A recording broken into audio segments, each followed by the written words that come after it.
Chris Godinez, licensed professional counselor, also the host of We Need to Talk with Chris Godinez on every Sunday here on Facebook live streaming, and then I post it up to YouTube. So this video is for educational and informational purposes only. If you feel you need a therapist, please go to Google, type in therapy, your city, Psychology Today will pop up. Click on that, and it will have all of the therapists in your area. Also, the views and opinions stated herein are mine and mine alone. They do not represent the ACA, the APA, or any other damn therapist for that matter. Boom, shakalaka, done.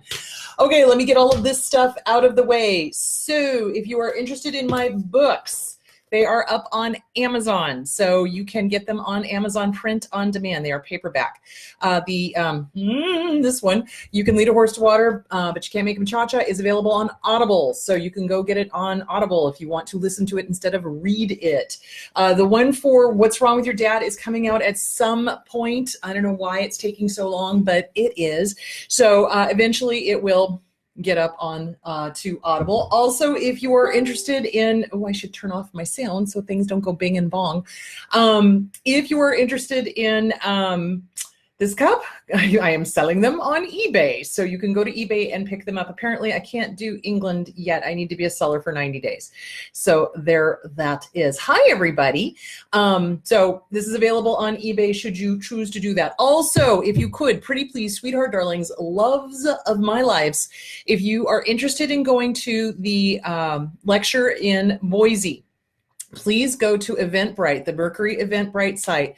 Sign up there so I can get a head count, because once I get the head count, I'll know how many cups I can send, because I'm going to give away free cups. So there you go. All right, there that is. Okay. So I think I did. Oh, and share the heck out of the videos. Share the heck out of the videos. Share. There. I think that was all of the housekeeping that I needed to do. Okay, so today's topic is abusers and addiction. So addiction. So, all right, addiction. So here's the deal. Anything can be addictive. Anything that stimulates the dopamine, serotonins, endorphins, that whole thing can be addictive. That's why I keep saying we are addicted to our abuser, not the abuse. I want to make that perfectly clear. We are not addicted to the abuse. We are addicted to that intermittent positive rewards, okay, that we keep getting from our abuser. You know, I love you, I love you, I love you, I hate you, I hate you, I hate you, I love you, I love you, I love you, I hate you, I hate you, I hate you. That is what they do. So, but I wanted to talk more about abusers who are also addicted. So, addiction usually has some sort of underlying mental health issue going along with it. It's very rare that you'll find somebody who is an addict that doesn't have some sort of mental health issue going along with it. So for example, when somebody comes in and they sit down on my couch and they say, okay, I'm using an upper and a downer. So I'm using like heroin and meth, or I'm doing alcohol and crack. That's when I look at them and go, okay, we need to get you into some form of detox so that we can get all of this stuff out of your system so that we can figure out if you're bipolar. Because generally what happens is somebody with bipolar disorder, you know, bipolar 1, where they go up into the mania and then down into the depression, they will try to be their own alchemist. They will try to manage their moods by taking an upper when they're down and a downer when they're up. And so that's why I'm like, okay, if you're doing that, then we need to figure out if you have bipolar disorder. We need to get a psych eval. We need to get a full physical. We need to make sure there's nothing going on with your thyroid. We need to make sure that you're okay. So that is something to take in consideration. Now, here's the thing. The question I got was, can somebody with a personality disorder also be an alcoholic? And if they resolve the alcoholism, will the personality disorder resolve? No, it won't. So here's the deal. So alcoholism mimics narcissistic personality disorder very closely. So not all alcoholics have a personality disorder. I want to make that very clear. Not all personality disorders are addicted to alcohol. They can be addicted to other things, such as internet porn. They can be doing food. They can be doing, et cetera, et cetera, et cetera. So, all right. So let's talk about alcoholism for a moment, or addiction, because here's the deal. So addiction is an addiction is an addiction is an addiction. It drives me crazy when people are like, somehow, oh, I'm better because I'm only addicted to alcohol as opposed to I'm addicted to heroin or I'm addicted to meth or I'm addicted to whatever. Doesn't matter what the substance is, guys. You can be addicted to a person. Hello. You can be addicted to a substance. You can be addicted to food. You can be addicted to fill in the blank. Anything that stimulates the endorphins and dopamines. Exercise. There are exercise addicts out there. So what you need to do is get rid of the addiction first, get rid of the substance first, and then figure out what is underneath. Now, what a lot of abusers do. Okay, well, hold on, back up. This is a very complicated question. So there's a lot of facets to it. So in addiction, okay, we make excuses for our drug of choice. We do, whether that drug of choice is a person, a substance, alcohol, exercise, food, we defend it. Just like I was talking about last week with Precious. So, hey, Shannon. So, it's like she was defending the food. She was defending the fast food joint. She was defending where she gets her fix, where she comforts herself. So you can be addicted to anything. You can. And when we are addicted, we make excuses for our drug of choice. And we do that in abusive relationships as well. How many of us, raise your hands, have said, oh, well, they came from a bad background and it's really not their fault, and justification, excuse making, rationalization. That is what we do as addicts. And we do that with alcohol, we do that with heroin, we do that with meth, we do it with food, we do it with exercise, we do it with whatever our drug of choice is, okay? So what we have to do is we have to get rid of the substance first so that we get clean and sober, so that we see what the heck's going on. So with us as codependents, it turns out we're codependent. Hello. That's why our person is that drug of choice for us and why we make excuses for them, et cetera, et cetera, et cetera. So alcoholism, addiction issues mimic narcissism in that there is excuse making going on. There's justification going on. There's rationalization going on. There is the isolation going on. We give up family and friends for our drug of choice, which happens to be a person. But we also do that for whatever our drug of choice is, whether it's alcohol or whatever. So, So this is why I wanted to bring this up. So when I was going through what I was going through with my dad, okay, he was deeply mentally ill, very abusive, very mentally ill. And he was also an addict. He was also an alcoholic. He was also an opiate addict. And so people were like, well, we can't tell what his issue is because he's still using. And it is difficult, exceedingly difficult for a professional to decipher what is the drugs and the alcohol talking and what is a personality disorder, or what is maybe bipolar, or what is maybe depression, or what is maybe fill in the blank. So oftentimes people that have mental health issues, whether it's a personality disorder, whether it is bipolar, whether it is depression, severe depression, we medicate, we self-medicate. So it's really hard to discern what behavior is what until you get the drugs off board, if that makes any sort of sense. Can a person with a personality disorder get better? I get asked this all the time. The answer for now and always, ever, amen, unless and until they figure out the brain chemistry, is no. The answer is no. They do not get better. They do not. They, in fact, get worse over time. And if you throw drugs and alcohol on top of that, you have got the perfect storm for a nightmare situation. Because with drugs and alcohol, how do I explain? When people first start using, we use the drugs so that we feel better, right? We use the alcohol so that we feel better. And at first it works. And at first we're calm, or at first we're happy, or at first we're whatever.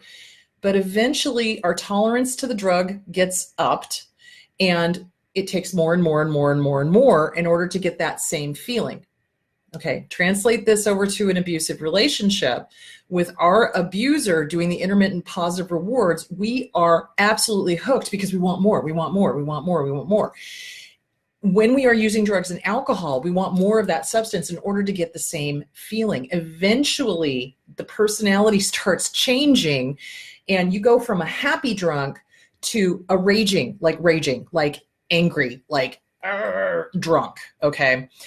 And or we go from enjoying the experience to it's an awful high, it's an awful this, it's an awful that, it's an, it never lasts. It never lasts. But every addict will sit there and go, no, this is gonna last forever. It's gonna be great. It's gonna be great. It's gonna be great. And we do the same thing with our abuser.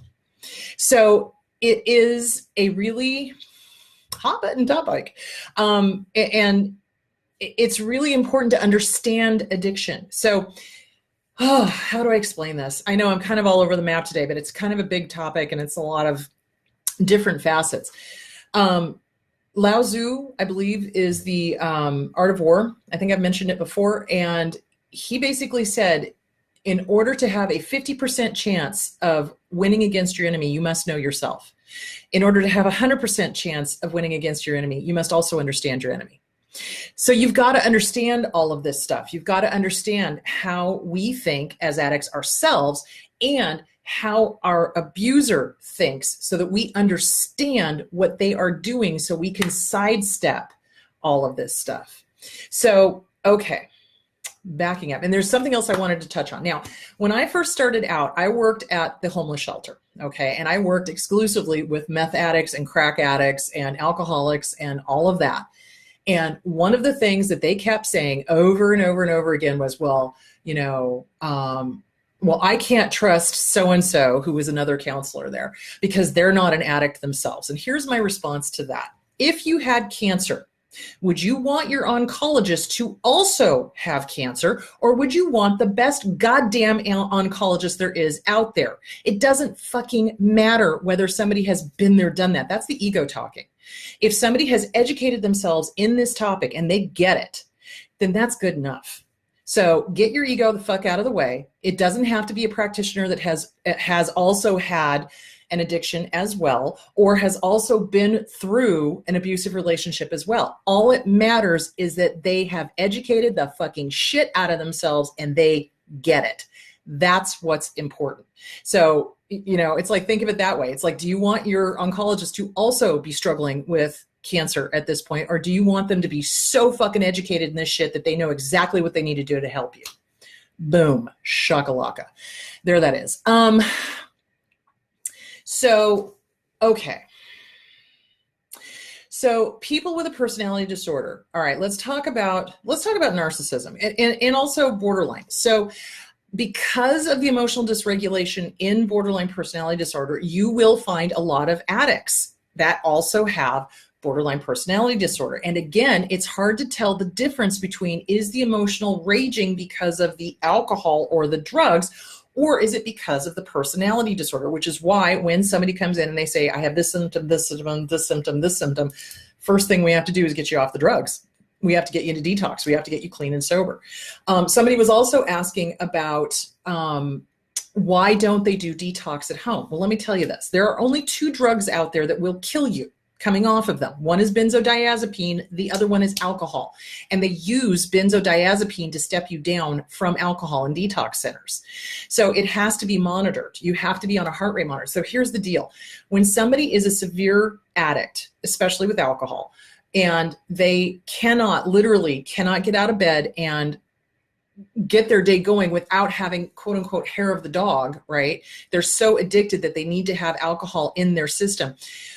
Alcohol is a paradoxical drug. So in other words, when it comes in, it initially brings everything down. So it brings your heart rate down. It brings your mood down. It's a downer. It causes you to not have super high blood pressure in the beginning. But as it leaves your system, everything shoots back up in the opposite direction, higher than it was before you started drinking. That's why it's dangerous. If you are a severe alcoholic to the point where you cannot cope or function without having alcohol in your system, and you go cold turkey, you are going to have seizures. You are going to, DTs are nothing. You're going to have seizures. You could stroke out. You could have, seizures. You can have a heart attack. You can fill in the blank depending on how bad off you are. And here's the other crazy thing. You can physically be anorexic. Follow me on this one. In that you could weigh 350 pounds, but if all you're doing is getting your calories from alcohol, you are anorexic in that your body has no minerals, no proteins, no, vitamins, none of the good stuff that helps keep a body going. So technically it's like you are anorexic because you are not eating. You are just simply drinking the alcohol calories. Whew, and it can kill you. It can kill you. So with abusers, and this is important, like any addict, they will claim that the alcohol or the drugs is the reason why they are abusing you. And that, my friends, is a load of horse manure. Total bullshit. So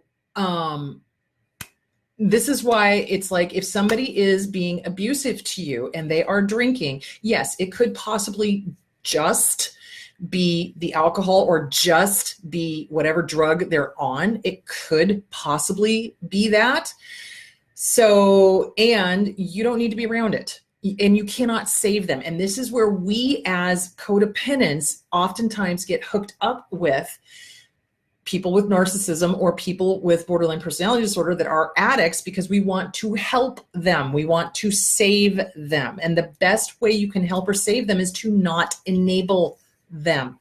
It's hugely, hugely important. And everybody's bottom is different. It is. So if let's just say we're just dealing, like this is not a big, huge issue.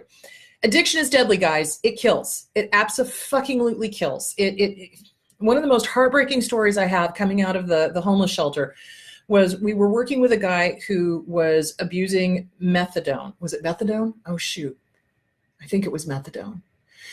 And he ended up taking, no, it wasn't methadone. No, it was LSD. He was abusing LSD, okay? And somebody gave him methadone and he overdosed on the methadone and died. And he was the sweetest guy. I mean, his brain was completely gonzo, but he was just the sweetest guy. And it just broke our hearts because he was so desperate to escape whatever pain he was in. He was willing to pop whatever in his mouth and he didn't even care what it was.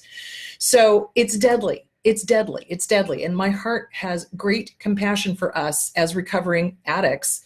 All of us, think about it. Because if we're addicted to a person, hello, that's an addiction as well. Myself, I am a recovering alcoholic. My bottom was my husband coming to me and saying, you know, you're drinking alone and you're really enjoying it a little too much. And that was my wake-up call. That's when I went, fuck it, I'm not doing this anymore. Everybody's bottom is different. Some people's bottom is death. Some people's bottom is death. It is. And you cannot save them from it. You can only help the willing. So bringing this back around to abuse, if the abuser is an addict, okay, of any sort, is using drugs or alcohol or whatever, they will do the covert thing of help me,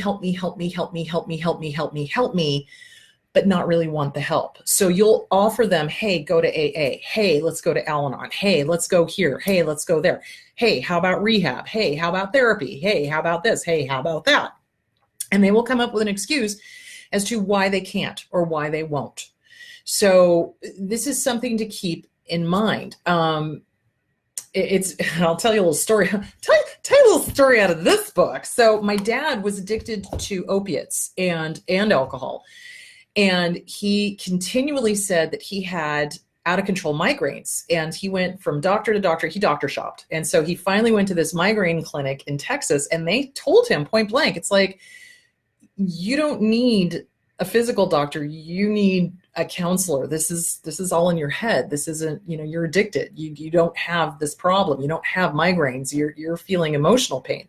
And it was very true. He was feeling emotional pain, but he presented it as physical pain, and he absolutely refused to go see a mental health counselor to deal with the loss of his mom, to deal with the fact that his father was himself an alcoholic and beat the living shit out of him when he was a little kid. So it's really interesting to me how he was so determined that no, this is physical. I'm not gonna go see a counselor. I'm sorry, but if somebody said, hey, Chris, this physical pain you're feeling might possibly be mental, why don't you go get it checked out? I'd be like, okay, but then again, healthy as opposed to unhealthy. So, okay. They want to stop prescribing benzodiazepine, taking the time to do a safe taper. So it's dangerous. It's dangerous coming off of benzodiazepine. It's dangerous coming off of alcohol. You could possibly stroke out and die.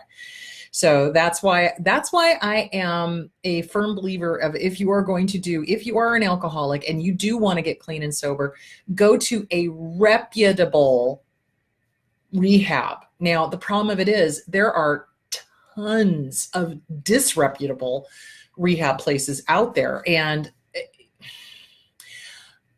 I am concerned when they're not transparent as to what they are doing. Are they offering counseling? Are they, getting you into an outpatient program? Are they, what are they doing to help with the original issue, which is why you started drinking or using in the first place? Okay, bringing it back to the abuser. Sorry, I'm keep getting off. It's such a huge topic. Okay, so abusers will blame drugs or alcohol as to why they are treating you the way they are treating you. If this person is unwilling to get clean and sober, if they are unwilling to go into rehab, if they are unwilling to get off whatever substance it is or behavior it is, because it could also be sex addiction, it could also be porn addiction, it could also be fill in the blank. If they are unwilling to work on that, then you need to do the only kind thing for them and you, which is to get the fuck out of the relationship. You're not doing them any favors by staying. And I know a lot of addicts and a lot of abusers will do the whole, well, if you loved me, you would stay with me while I continue to use. And that's bullshit. You want to get the hell out, because if they're not interested in stopping, why are you going to sit there and watch this person kill themselves by inches? Why? Why would you do that? Why would you want to do that? I wouldn't want to do that. So this is what a lot of abusers do. Okay. The other thing that I have seen abusers do is they get their target of abuse addicted to a substance so they can control them.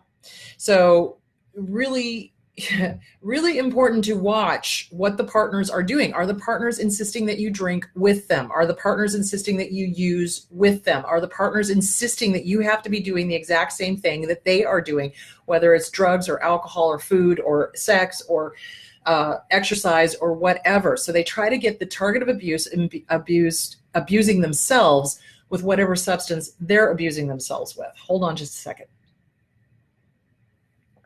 Yeah, and then it's our fault. Absolutely. And then they'll turn it around and go, well, I wouldn't be such a drinker if you didn't join me. Or I wouldn't be such a user if you didn't sit there and smoke with me. Or I wouldn't be such a fill in the blank because of you. So it's the whole blaming, shaming, guilting. That is what addicts do when we are in the thrall of the addiction. We blame, shame, guilt trip, manipulate, control. Our thinking is off. Our thinking is very weird. We want to protect our drug of choice, no matter what that is. It's the same thing that abusers do. So that's why I'm saying it's like you can't tell what's really going on if a person is under the influence of a substance of any kind. It's like there's usually something else going on. So when people have depression, they often take uppers. So it would be like cocaine or crack or meth or amphetamines or, whatever. That's what they do to raise their mood. And then if they're, too high, they do downers. So they do alcohol, they do heroin, they do benzodiazepines, they do, Valium, Percocet, you name it, to come down. And addicts try to be their own alchemist. And abusers try to be their own alchemists because they're so arrogant as to think that they know better than any doctor possibly could. So this is why it's really, really important to watch what your partner is doing. Are they addicted? Are they addicted to porn? Are they addicted? Are they sex addicts? Are they constantly having one affair after another, after another, after another, after another?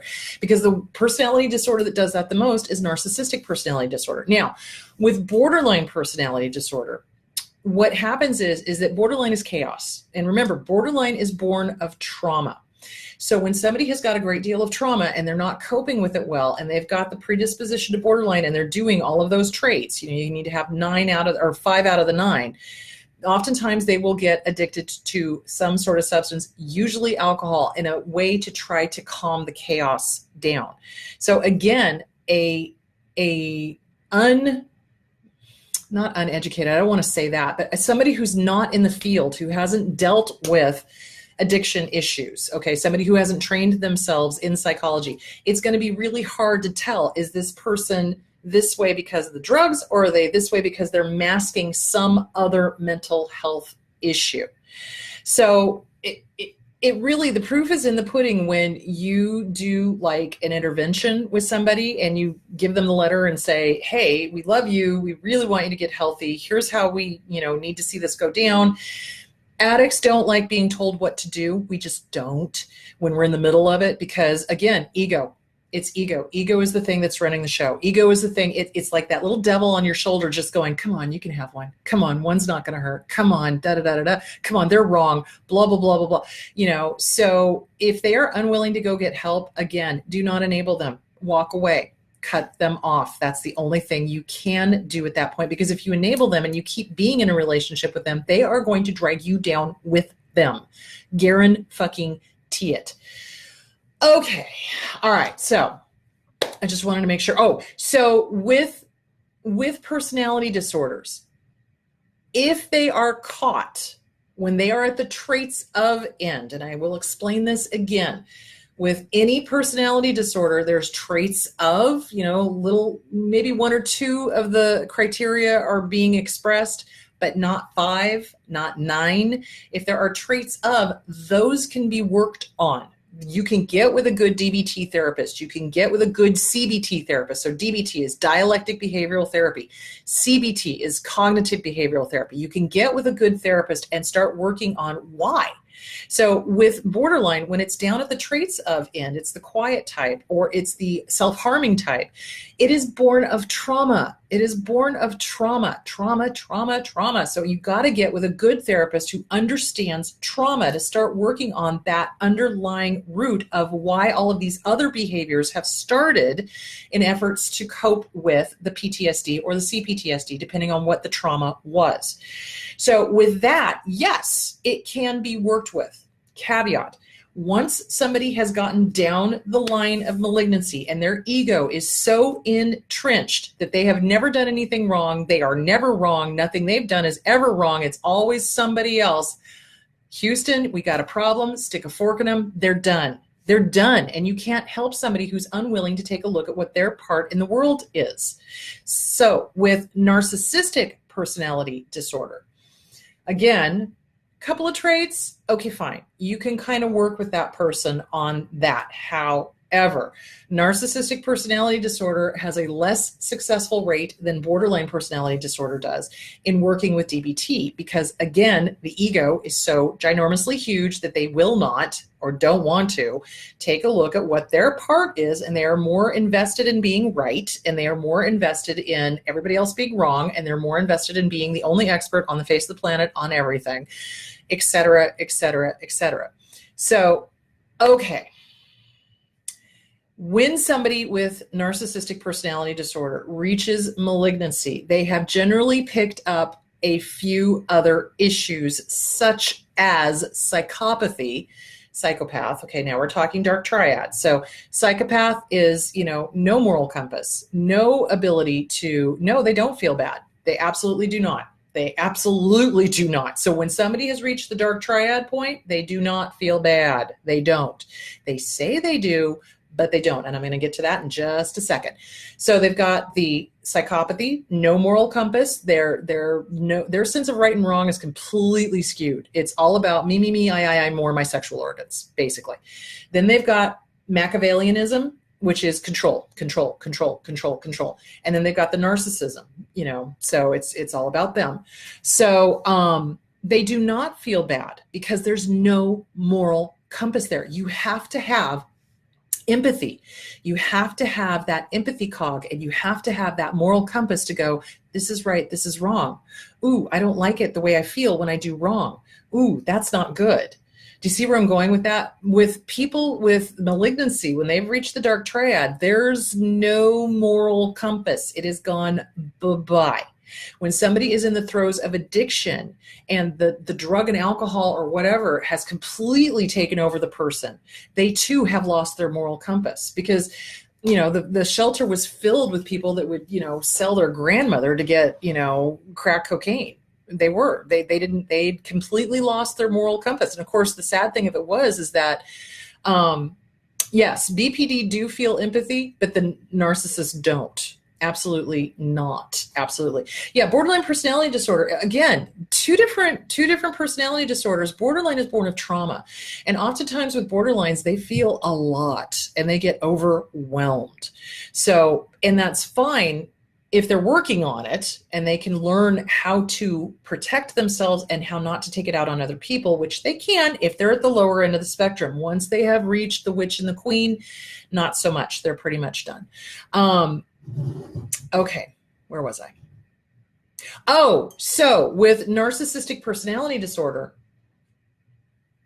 they do not apologize. They do not. They'll do fake apologies. And the apologies are generally along the lines of, I'm sorry, but I'm sorry you made me. I'm sorry you feel that way. I'm sorry. Do you see where I'm going? It's like, it's never a heartfelt, I hurt you. I recognize I hurt you. I am sorry. And it will never fucking happen again.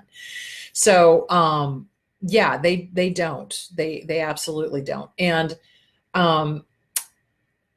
I'm sorry, you think it's my fault. Yeah, they do that too. That's, and addicts do that as well, which is why I think this was a really good question where people were like, okay, well, is it addiction or is it a personality disorder? Well, while the person is in the throes of the substance, it very much mimics narcissistic personality disorder because addicts don't apologize either. They don't. They've never done anything wrong in their lives because we can't, because our ego's in the show or in the, running the show. What is the definition of alcoholism, Chris? My mom would drink about a bottle of wine most nights and be drunk and fudging her words. Always fine in the morning, no hangover, but nasty when drunk. Is that alcoholism? Yeah. Well, okay. So here's the deal. According to the World Health Organization, is it World Health Organization? Hold on. I'm getting them mixed up. Nope, it's not World Health. It's the one that's in Atlanta. What the hell's the one? The CDC. The CDC. If you are having a glass a night, you are considered an alcoholic. I don't know if I necessarily buy that because if you go to different countries like France, they drink wine with their meals and they're not considered alcoholics. So, but if somebody is drinking a bottle of wine a night and their behavior, their personality changes, yeah, you're dealing with an alcoholic. Abso-freaking-lutely. Now, the reason they may not have a hangover the next morning is they still have so much alcohol in their system, it hasn't hit them yet.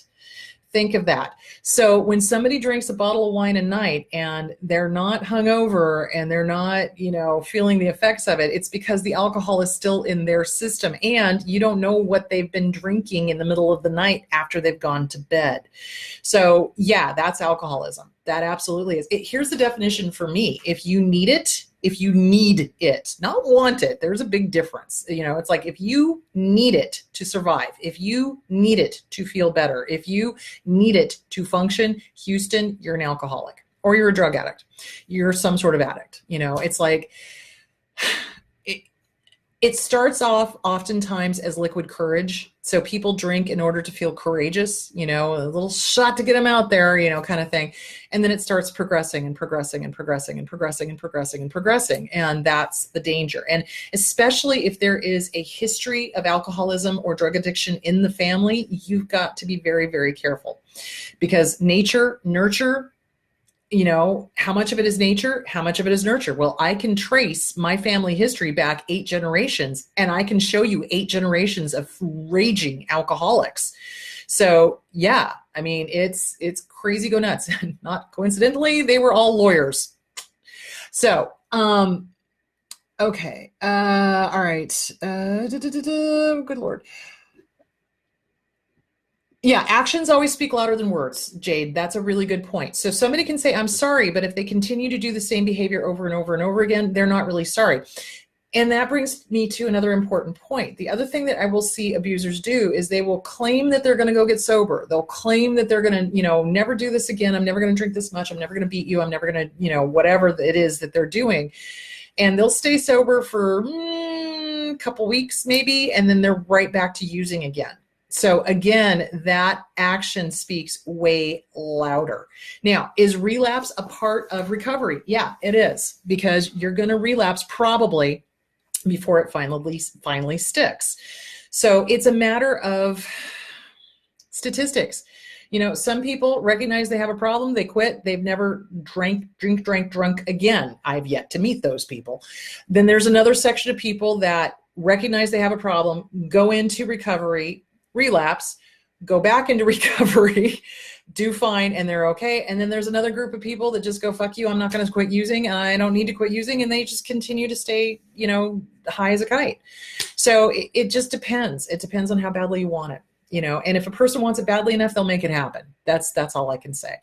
Is it impossible to stay sober? No, it's not. Is it difficult when you come from an entire family of alcoholics? Yeah, it absolutely is, because alcohol is one of the only drugs that is so socially acceptable in our society that, you know, everybody does it, you know. So and you can't really go to a bar or a restaurant, a bar obviously, but a restaurant without there being, you know, oh, here's the wine menu, here's the this menu, here's the that menu, you know. So basically what I tell people is if you are early in recovery and you are not secure in your sobriety, do not go anywhere where there is going to be drugs or alcohol. Just don't. Oh, and that's the other thing. So when I go to the doctor and I have to have some procedure done, whether it's, you know, dental stuff or whether it's, you know, physical stuff or whatever, I tell them point blank, guys, I am, listen to me now, believe me later, a recovering alcoholic, which means I am an addict. Do not give me anything addictive.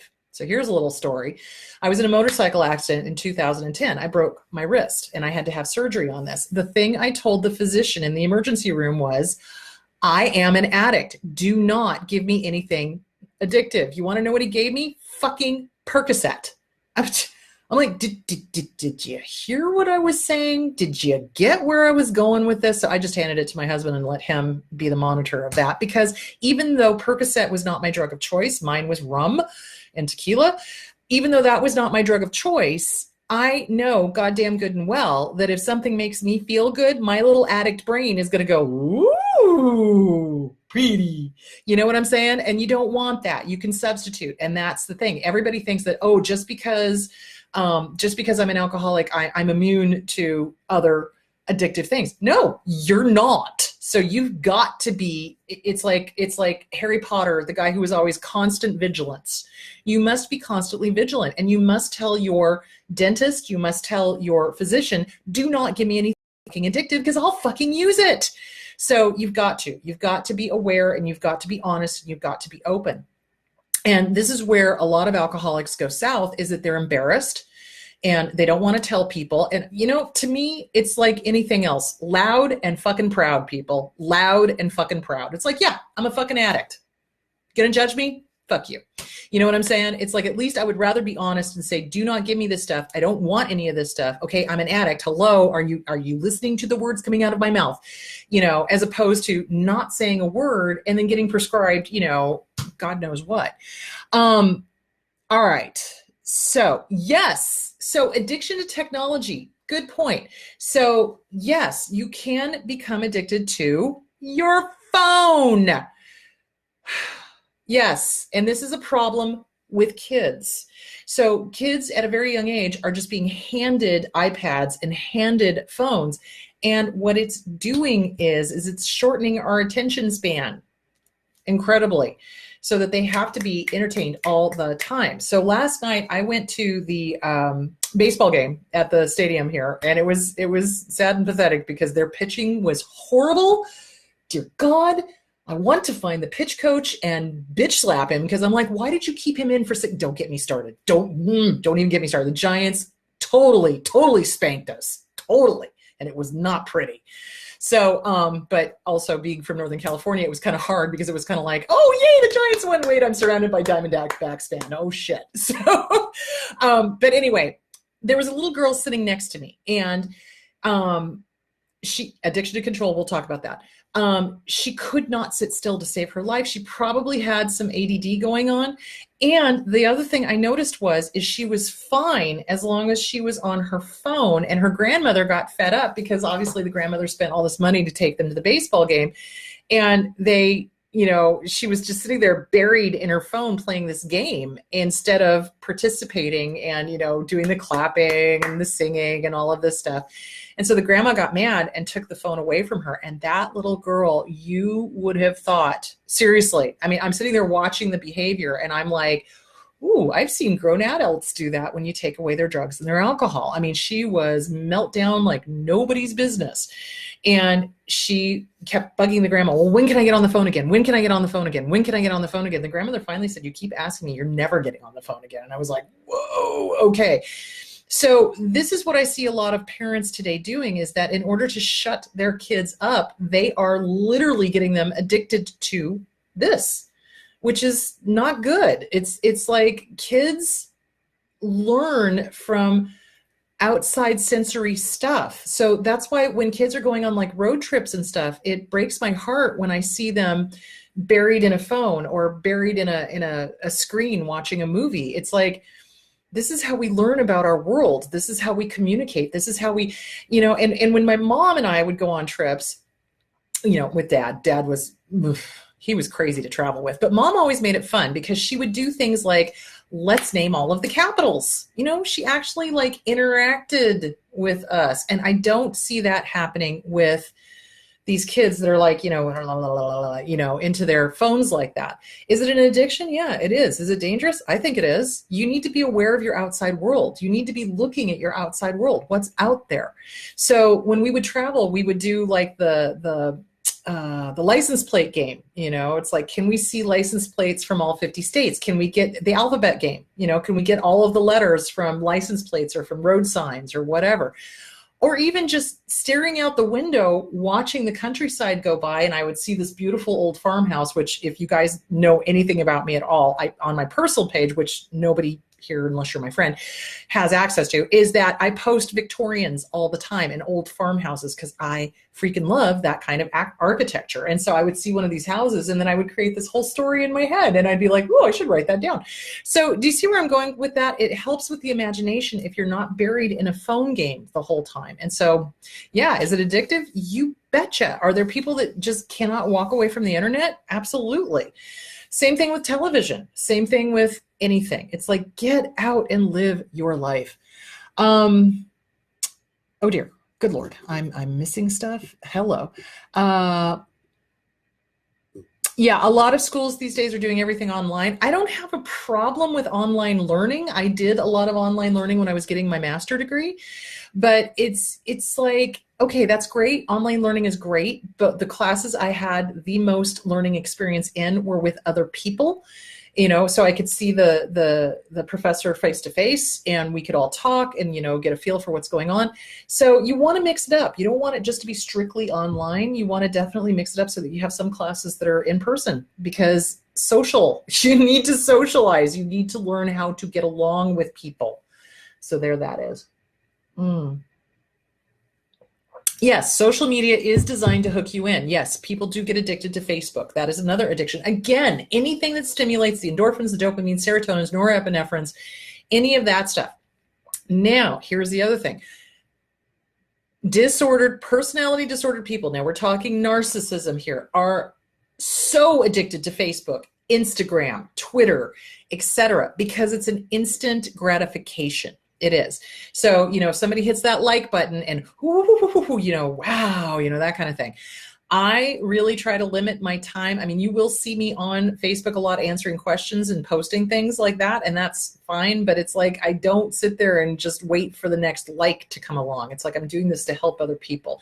But there are abusers out there that get their entire sense of who they are, their entire narcissistic supply from YouTube, from Facebook, from Twitter, from Instagram, from all of these things. It depends on why you're using it. Are you doing it to help other people, or are you doing it to aggrandize yourself? If you're doing it to aggrandize yourself, congratulations, you're a fucking narcissist. If you're doing it to help other people, no, that's something completely different. And I would limit the time that you are on social media. People can get sucked into social media and suddenly 4 or 5 hours have gone by. And honestly, that's 4 or 5 hours that you could be out talking to your family or doing something fun or learning a new skill. Or do you see where I'm going with that? It's the same thing with TV. It's like, get out and have a real existence. Don't just have a virtual life.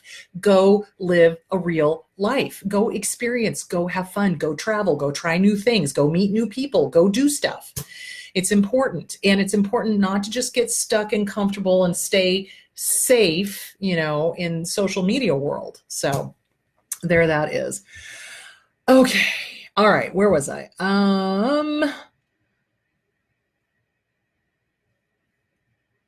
Yeah. So so here's a good question. So when I go out, okay, I mean, yes, I am loud and proud about that. I am a recovering alcoholic. Abso-fucking-lutely. And when somebody says, hey, do you want a drink? I'll say, hey, do you have Diet Coke? Or Coke Zero actually is my favorite, but, you know, or I'll drink like sparkling water or something like that. And there is such a weird stigma in this country that if you tell people that you're an alcoholic and you don't drink, they'll try to force the fucking alcohol on you. I've had that happen at social gatherings as well. So what I oftentimes will do is I will just get sparkling water and put it in a cup and nobody knows, you know, it could be wine, it could be vodka, it could be whatever, you know, but that's what I do. Or I just walk around with my Diet Coke can. One of the two. And I choose not to drink. I mean, I could drink. Absolutely. I absolutely could. But I also absolutely know I would lose my relationship and my business and my mind and my life and my everything else. So I choose not to. And no shame, guys. There is no shame in that. There is no shame in just being, you know, point blank. I'm an alcoholic. I don't drink alcohol, but I will drink a diet soda, you know, or I will have sparkling water or whatever. And if somebody pushes you on that, they're not your friend. Get the fuck away from them. Get them out of your life. There you go. Okay. Yes. So why do alcoholics get meaner when they are sober, more abusive? Because they feel like shit. Because the alcohol is leaving their system. They don't feel good anymore. They're angry. They're angry. I swear to God, you go to any AA meeting, and you will see a section of just angry, dry drunks. Now, dry drunk, what does that mean? So there's two terms for the word dry drunk. So one is somebody who is not currently using alcohol, and they have all the behavior. They have all the behavior. They have all the fucking behavior. They are mean and they are narcissistic and they are petty and they are pissed that they're fucking sober. That's a dry drunk. That is a dry drunk. A dry drunk is somebody who is just pissed off that they're not using, and they're pissed off that they quote unquote can't use, and they're angry at the world. And what is the easiest emotion to access? It is anger, because it is part of our fight, flight, freeze, or fawn center. So alcoholics, addicts tend to be able to access anger over any other emotion. And basically, you show me a dry drunk, I'll show you somebody who's terrified. Because anger is always based in fear. Always. And I used to be that way. I did when I was using, when I was coming off of it, when I was deciding to get clean and sober. Yeah, you know, people would joke, well, this is Chris happy. This is Chris sad. This is Chris relaxing. You know, I was pissed all the fucking time. And it took a while for me to figure out, okay, it's because I don't have my drug of choice. And now I'm having to face the original wound. I'm having to face the original trauma, and I'm having to work on it and revisit all of that pain. Yeah, of course I was pissed. So the other definition of dry drunk is somebody who has neuropathy. So neuropathy is when you have fucked your system, basically, and the alcohol has done so much damage to the nervous system that it's like a frayed cord. So in a healthy, normal body, you know, electrical impulse says, oh, you know, move your knee. Okay, there's my knee. Yay, moved my knee. In somebody who has neuropathy and it's so far gone, move your knee, and it's like frayed cord all the way down to your knee, and it may or may not move. So neuropathy in an alcoholic is where they have literally cooked their brains, and the impulses do not make it all the way down in a smooth way to their feet. So they can act like they're drunk. They can, you know, shuffle their feet and kind of stumble and maybe slur their words, but they're clean and sober. But they've done so much brain damage. They look like they're drunk, they act like they're drunk. It's what they've done to their nervous system. And that's called a dry drunk as well. So the dry drunk that I usually come across, though, is the emotional one. It's like they're not using, they're not drinking, they're not drugging, but they're pissed as hell that they're sober. So they've got all the behaviors. I hope that answered the question. So that's, and like I said, anger is the easiest emotion to access because it's part of our flight, fight, freeze, or fawn, programming, and it's primal. So it's easier to access. All right. All right, let's see. Yeah, people shouldn't feel forced to fit in. And it's sad that is our society. So, and it's sad that people are unwilling to support people who are in the middle of sobriety and be like, oh gosh, I didn't know, sorry, here's some diet soda, that kind of thing. So, all right, let's see. All right, hold on. Addiction to control. Okay. Yes, I did forget. Thank you. So, all right. So this is the other thing. When you are dealing with an addict, addicts are very much into control. Why? Because their lives are so completely out of control themselves that they want to control everybody else around them because it gives the illusion of being in control. It's ego. Again, it is ego. So addicts, alcoholics, drug addicts, they can be very controlling. They want to control everybody around them. Everybody around them has to be perfect. So this is important for us, that those of us who are codependent, which I would suspect is almost everybody on here, when we come from a family system that has got drugs and alcohol in it, generally whoever is the biggest abuser is generally also going to be a control freak, and they will tell all of us out there, the kids or the wife or the family, the siblings, whatever, that we all have to be perfect. This is where we get our perfect pictures from. You have to be perfect. You have to be perfect. You have to be perfect. It's because they are not, and they want the illusion of, if everyone around them is perfect, then they must be okay, and they don't have to take a look at what they're doing. So this is where we get these perfect pictures in alcoholic families, is that because they come from the least perfect person in that whole family system, and they demand that everybody around them be perfect, and they will sit there and control and manipulate and control and manipulate, trying to make things perfect, as opposed to, how about we pull the mirror out and take a look in the mirror and see what our part is in it. They don't do that. They don't want to do that because they're afraid. And it's terrifying. Like I said, when you finally get clean and sober and you take a look at where your responsibility is, wow, that's a lot of stuff. And if they're abusive on top of it, they're not going to, if they don't have that empathy cog, if they don't have that moral compass, if they don't have that right from wrong thing, they're not going to be able to do it. So this is where the perfect pictures come in. This is where the control freakness comes in with alcohol and drug addiction. It's also where it comes in with personality disorders, because if there is so much chaos internally, they want everybody around them to be perfect so that they can live in this fantasy that it's they're fine, everybody else is fine, so therefore they're fine. Do you see where I'm going with that? So that's where that comes from. Yeah, and you can become addicted to control freakness, absolutely, and it's a maladaptive way to stay safe. Hold on just a second. So when we have had a lot of trauma in our life, we do try to control stuff. Absolutely. This is why we do the whole, I don't want to go out.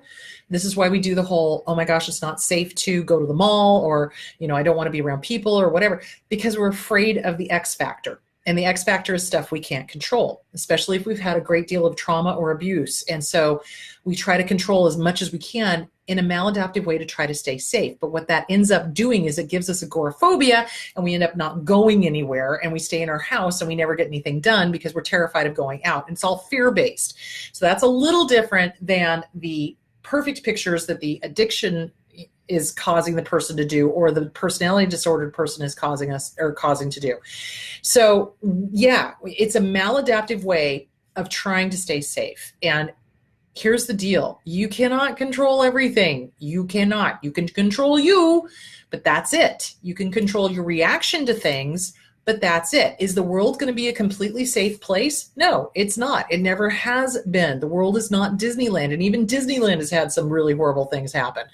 So you've got to work on the fear, and the fear is what's driving the need to control. So If you are finding yourself trying to control, you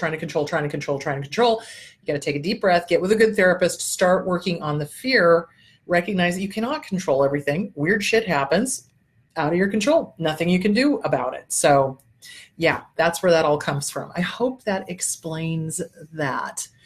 Okay. All right. Sorry, guys. Trying to get to the questions here. What time are we? Oh, good. We're doing okay. All right.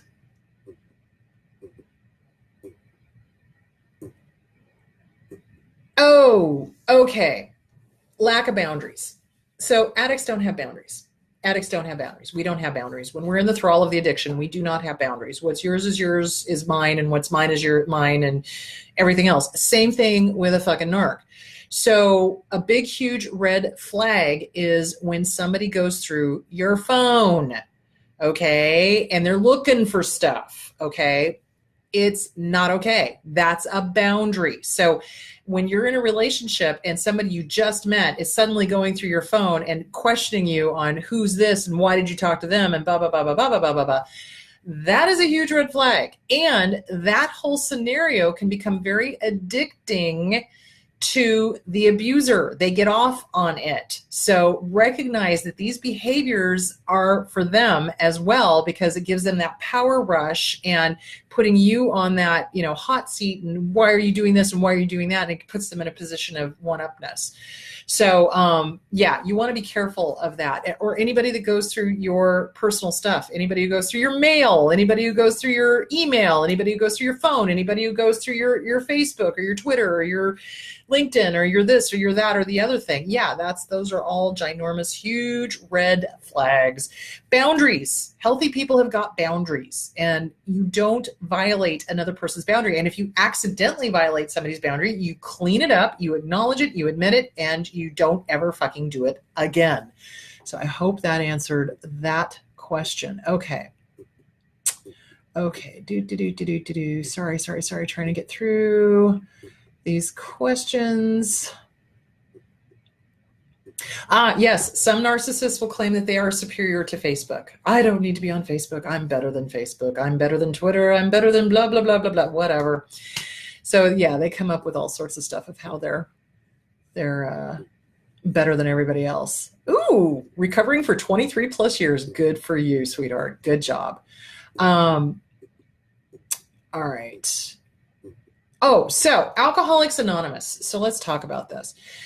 Abusers will never, ever, ever, ever stick with a program. They won't, if they are addicted as well, because they know better and they don't want to be exposed. And the whole thing about AA is working on yourself and really doing a fierce moral searching inventory. Who have I wronged? How many amends do I need to make? Who do I need to make amends to? Is it going to harm them if I contact them to tell them that I am truly and deeply sorry and I am making amends? Et cetera, et cetera, et cetera. They won't stick with it. They won't. Any more than they'll stick with counseling as soon as the counselor goes, and what's your part in this? As soon as they do that, they're pieced the fuck out. So that's a huge red flag. If somebody's got an addiction and they refuse to go to AA, or they refuse to work the big book, or they refuse to go to a therapist, or they refuse to go to rehab or whatever, that's a huge red flag right there. And here's the thing. I really loved Adult Children of Alcoholics. It was a great program, and it was very helpful for me. AA is also an amazing program and very helpful for me. Not everybody likes it.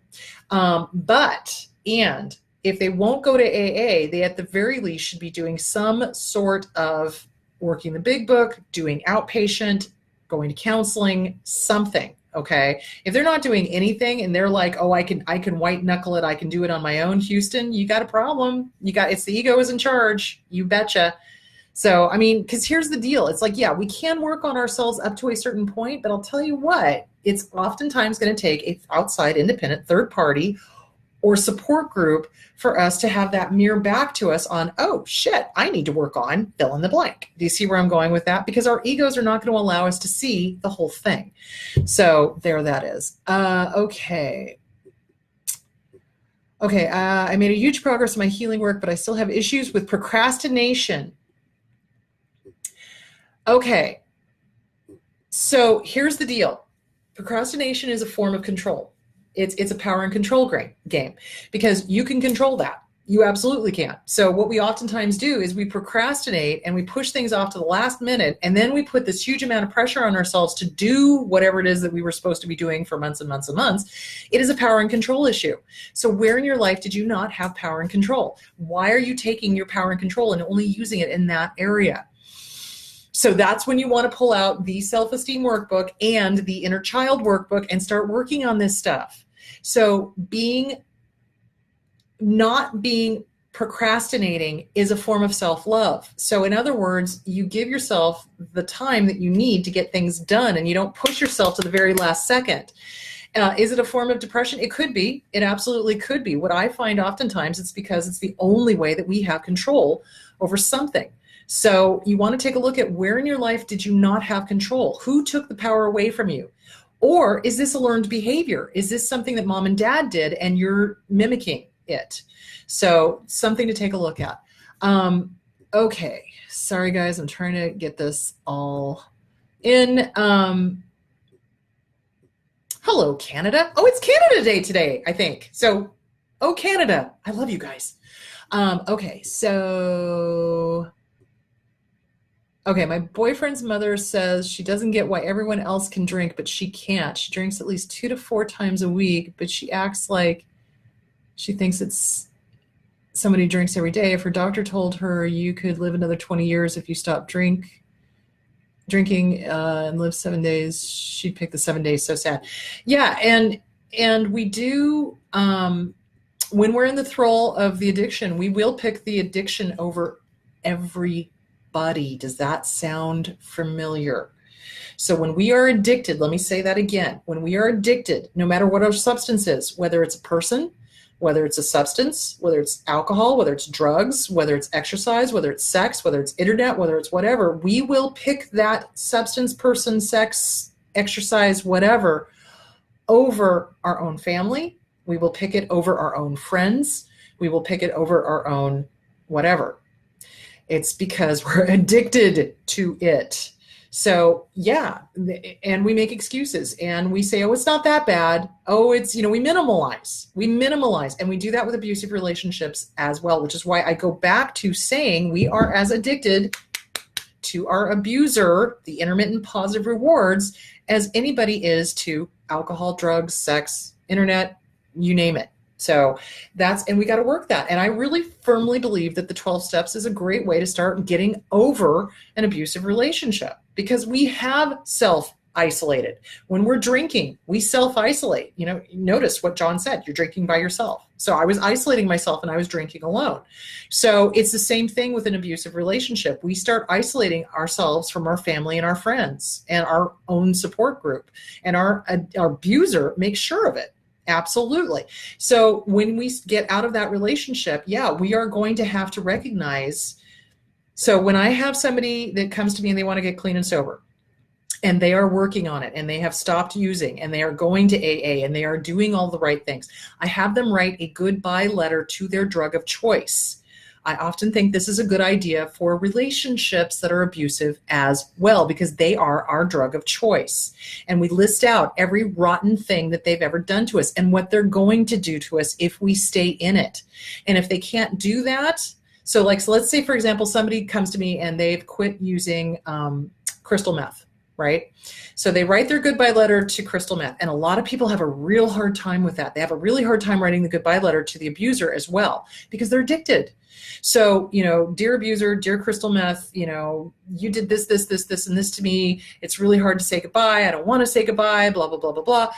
Then they, bring it in and they read it out loud. And then I hand them a response back from the drug of choice. And I go through and I list. Now, if it's a substance, I go through and I list physically what it's going to do to them if they continue taking it. If it's an abuser, I go through and I list psychologically what it's going to do to them if they continue being around this person. So it's the same thing. It's an addiction. So write a goodbye letter to your abuser and burn it. Let it go. Recognize that this is something that you're going to have to do when you're out of the relationship. When you're using, same thing. Write a goodbye letter to your substance of choice and see how difficult it is. If it's super difficult to say that goodbye to it, then Houston, you got a problem, and you're going to need an outside independent party to help you with that addiction. Same thing with an abuser. If you're having a hard time saying goodbye to abuse, if you're not done yet, you need help.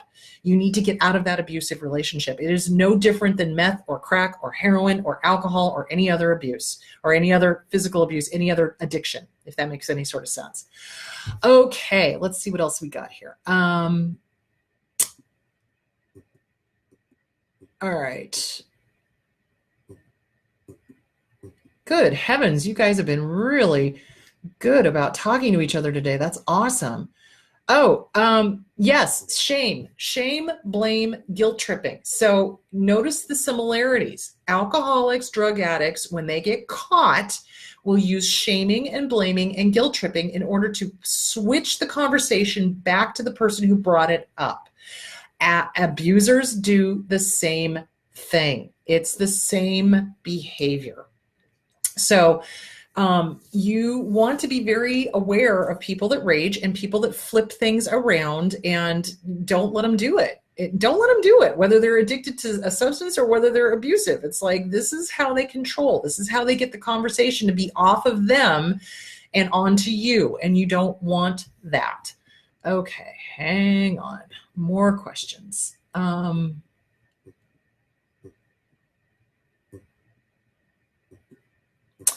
Okay.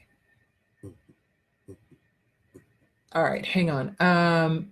Do narcs know that other people are narcs? High five each other in the spiritual world to the years of abuse with a target.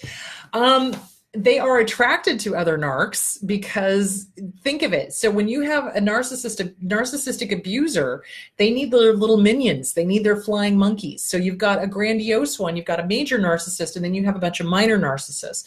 So it's just like when dictators like to hang out with each other. They recognize similarities in each other, and they are attracted to that. That's why you see things like, Hitler and Mussolini. That's why they loved each other, is because there were similarities.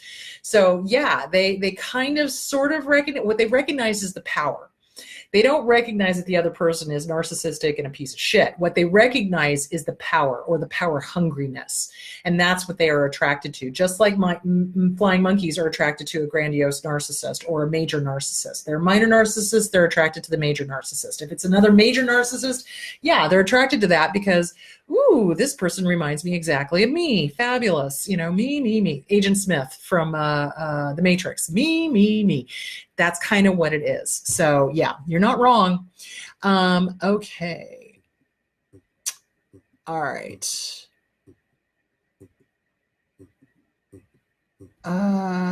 Okay. What about suicide? Okay. What do you mean, Susan? Tell me more. So let me talk a little bit about suicide. When somebody is using, they are literally not in their right minds because the drug or the alcohol is messing with their brain chemistry. Can people become suicidal while they are using? Yes, abso-freaking-lutely. Now, the other thing that happens, though, is that when you're with an abuser, if you're leaving or you're threatening to leave, and this is why you should never threaten, you should just do it and not tell them, they will pull the suicide card in an effort to manipulate and control. This is different from actual suicidal, really, I'm going to kill myself things. So when somebody is suicidal, 9 times out of 10, they're not going to say a word. They're not. It's like it's like suddenly their mood will change and they're at peace and they're happy. It's because they've made a decision, and people wouldn't recognize it. Even trained professionals wouldn't necessarily recognize it. It's because they've come to some sort of agreement in their head that they're going to exit, and they're okay with that. And they don't announce it. What abusers will do, though, is that they will announce that they are going to suicide in an effort to keep the person, the target of abuse, with them. So they will do the whole, if you leave me, I will kill myself. If you go, it's your fault if I die. If you, et cetera, fill in the blank. When people are on drugs and alcohol, if they are on a downer and they are depressed, yes, they can become suicidal. Abso-freaking-lutely, you betcha, which is why drugs and alcohol can kill you, not just from coming off of them, but it can cause, not clear thinking and impulsiveness and doing things that you would not otherwise do. So yeah, you got to be careful of that. Do abusers go to AA? Like with any support group, you will find abusers there. Absolutely. And they will use it to aggrandize themselves. Oh, look at how fabulous I am. And look at all of these sponsees that I have. So if you are going to AA, here is my advice. If you recognize you have a drug or an alcohol problem or any sort of addiction problem, and you go to any sort of AA, NA, CMA, SA, any of these FA, Food Addicts Anonymous, you go to any of them, Overeaters Anonymous, you go to any of them, you are going to probably run into other abusers. So be aware of that. And that's why it's important to recognize what an abuser is. Just like I said in the beginning, where, the art of war, if you know yourself, that's half the battle and you have a 50% chance of winning. If you know your enemy, you now have a 100% chance of winning. You need to know what an abuser is. You need to know what they do, how they think, how they act. What are their keywords? What are their buzzwords that they use? How do you know you're being love bombed? How do you know that they're manipulating? You got to know all that so that when one of these fuckers pops up at one of these meetings in your head, for some reason, I just suddenly saw, what was the movie with Donald Sutherland with the pod people? Where, the aliens and it's pod people, and then he looks at her and he points at her and he goes, that kind of thing. It's like in your head, you can be like, you're one of them, kind of thing. And you just avoid them. So yeah, that's why it's important to understand what you are dealing with. Once, however, you have understood who and what you are dealing with, you can kind of cut back on the reading everything in their dog about, abuse. But it is important in the beginning to understand as much as you possibly can so that when you do run into an abuser, you recognize it and you're able to sidestep them and keep them out of your life. That's the important thing. Okay.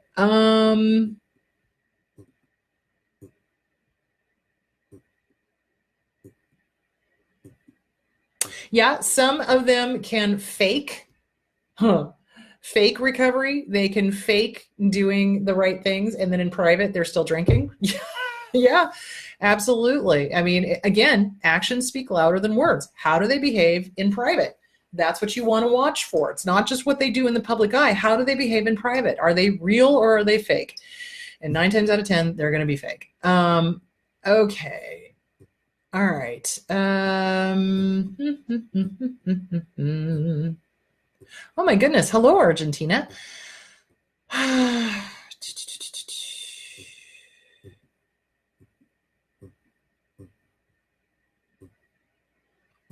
Workbook for breaking away from a narc abuser.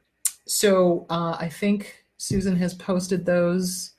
So there's so many good workbooks for breaking away from any kind of abuse. You've got the Self-Esteem Workbook by Schiraldi. You've got CPTSD from Surviving to Thriving by Pete Walker. You've got The Disease to Please by Harriet Breaker. That's for people that have the codependency issues. The other thing that abusers play on is help me, help me, help me. I think I mentioned that. And they want us to stay stuck helping them. Meanwhile, they're not really helping themselves. And the same thing can happen with addicts, as they say, oh, I want to get clean and sober, but they never really take the steps to do it. And, help me, help me, help me. Well, you're not helping me. You're not doing enough. Well, short of dragging their ass to a rehab, there's really not much you can do. You can be supportive, but you can't do it for them.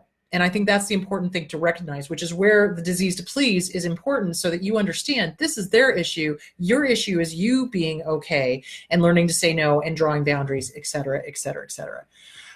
Okay. All right. Sorry, I'm trying to get through all of these. Holy cow.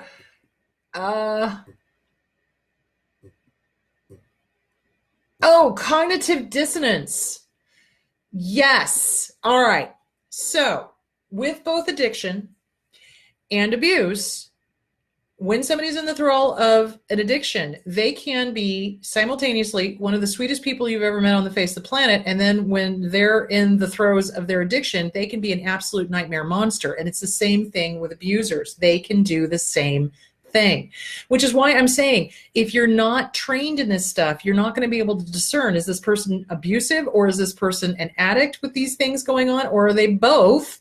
And if they get clean and sober and they're still acting like an asshole, then the possibility is that they've got a personality disorder going on. So cognitive dissonance is where incoming information contrasts and opposes information that we've gathered.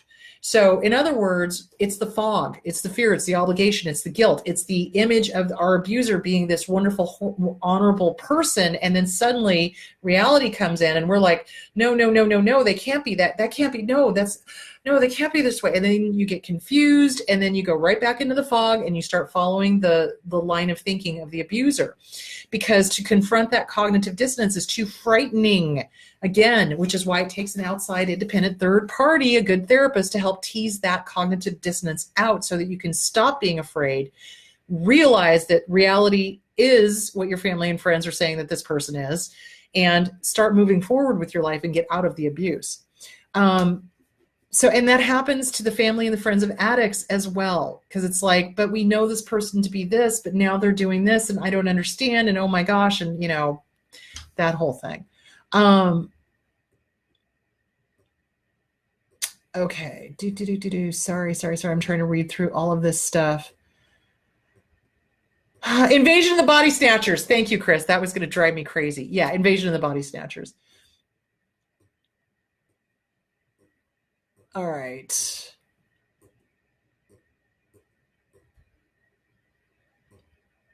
No, you are not fixated for researching narcissism. So here's the deal. Knowledge is power.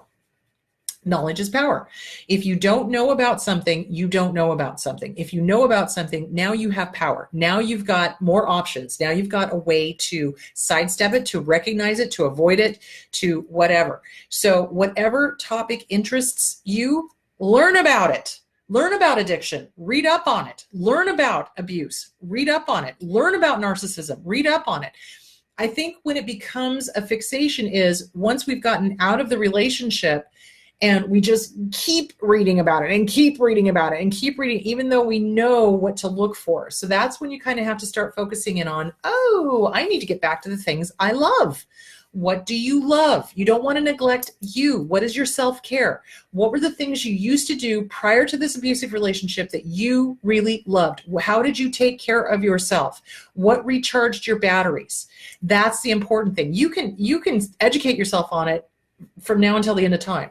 And I don't think that's a bad thing, as long as you are taking care of you and you are getting back to you, because so many people getting out of an abusive relationship sit on the couch and say, I don't know who I am. I have no fucking clue. I don't know what I like. I don't know what I don't like. I don't know who I am anymore. They've lost themselves.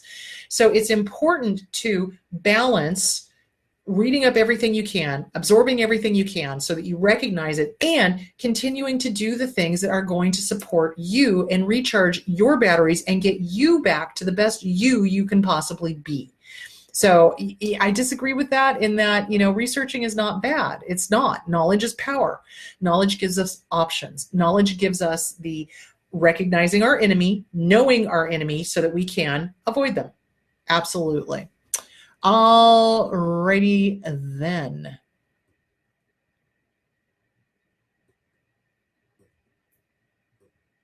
Yeah, so good point, Shay. So if you're raised in a home where there's addiction, okay, and enabling and abuse, you don't know what normal is. That's a good point. And you don't know what healthy behavior is, or what healthy thinking is, or healthy family dynamics are. So this is where it's really important to start working on yourself. Get with a good therapist, either a DBT therapist, dialectic behavioral therapy, or cognitive behavioral therapy, and really start learning what is healthy, what is a good boundary, why is the word no okay, and not only okay, but good to use and your friend. And, what is a unhealthy relationship? What is a healthy relationship?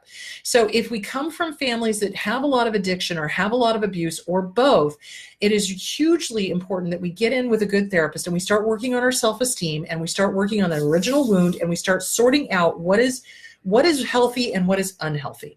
because you're right. If we're in an unhealthy relationship, that looks normal to us, which is what grooms us to get involved in an unhealthy romantic relationship.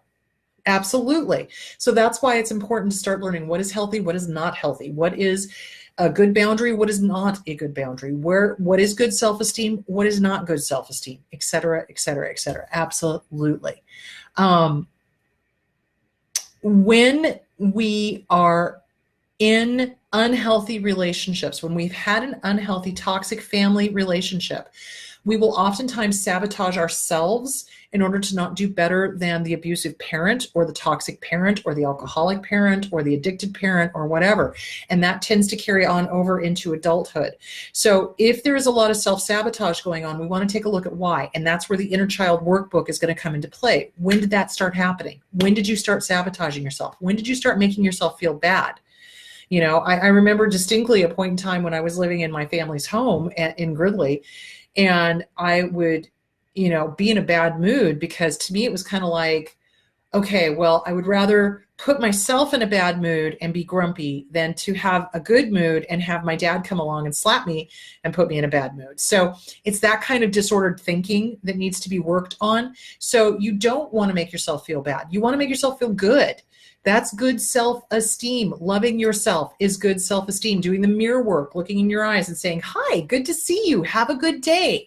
That's good self-esteem. And that's something that toxic families do not teach us. They don't teach us the difference between healthy self-esteem and narcissism, grandioseness. You know, tell me I'm fabulous, tell me I'm great, tell me I'm this, tell me I'm that. You know, that's grandiosity. But when it's just that little interior voice going, hey, I love you, good job, keep going. Oops, you fucked up. Okay, forgive yourself, move on. That's self-esteem. Anything else that's mean or nasty or vicious, that's not self-esteem. That's probably something that's been learned from the family. Okay, let's see, what else do we have here? How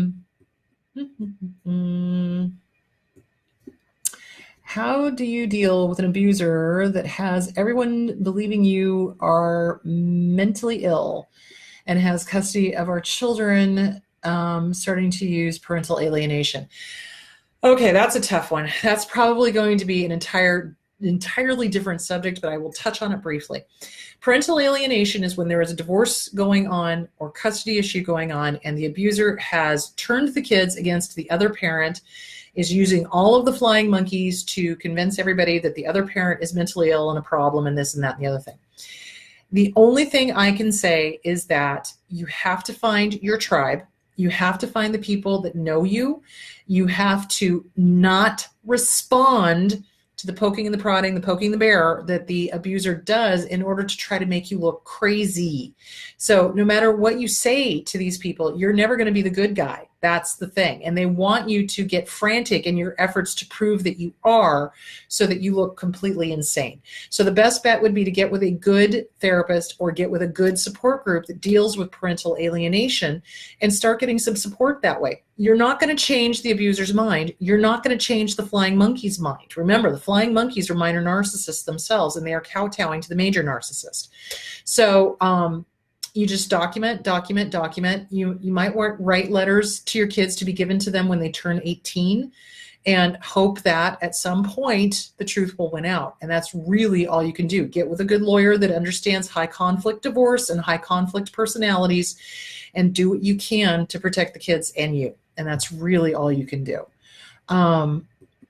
Okay.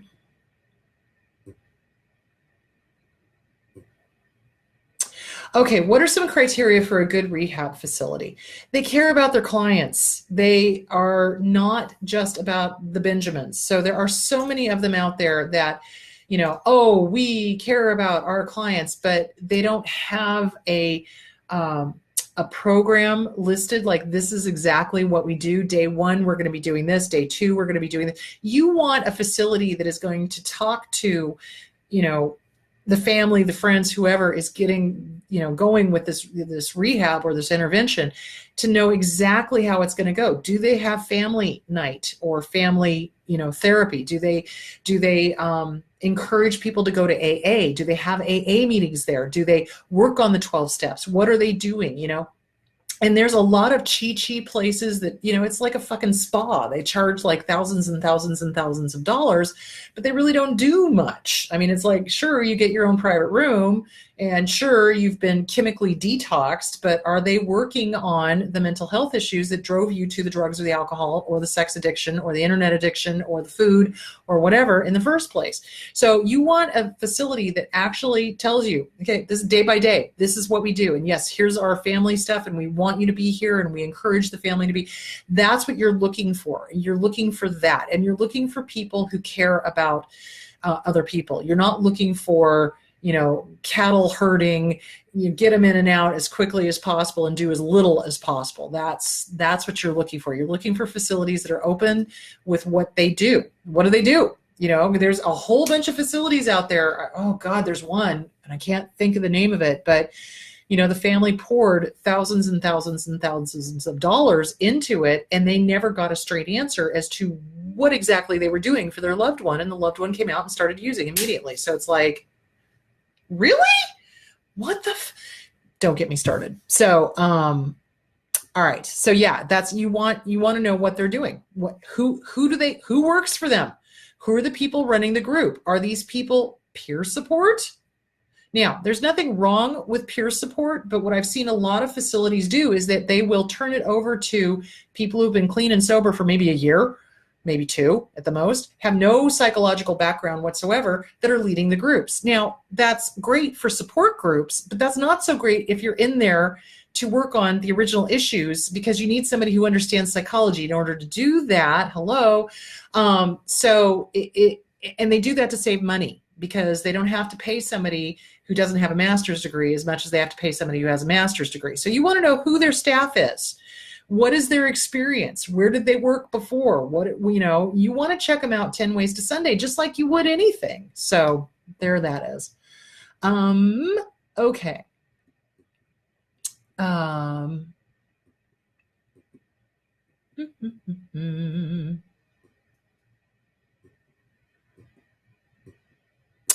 Okay. I think I have, my inner child doesn't want to believe that someone could be that cruel.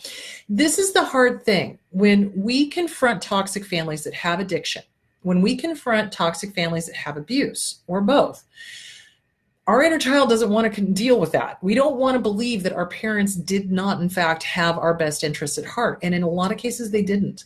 So if there was addiction going on, if there was abuse going on, they probably didn't have our best interests at heart. They had their best interests at heart. Why? Because if they're in the throes of an addiction, they are just exactly like narcissistic personality disorder. It's all about them.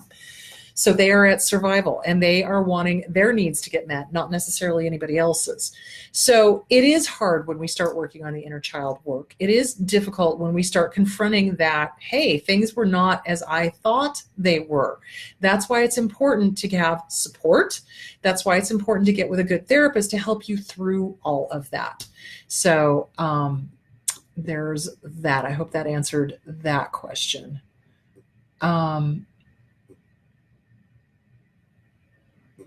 My ex told me that I was the reason he did drugs. Yeah, that's the lie they tell us. They make us responsible for their choices. If they're doing drugs, it's because they chose. Abso-fucking-lutely. It's nobody's responsibility or fault except theirs. Okay, hang on.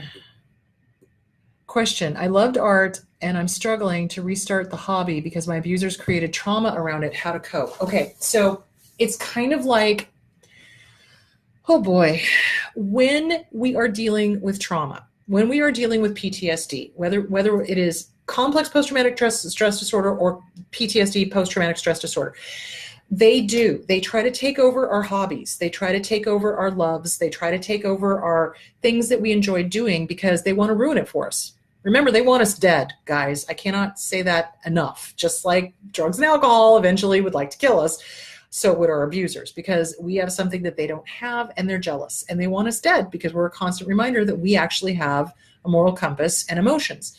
So they take over our hobbies, like art, like acting, like singing, like dancing, like, things like that. And they will either try to prove that they're better at it than we are, or they ruin it for us, essentially.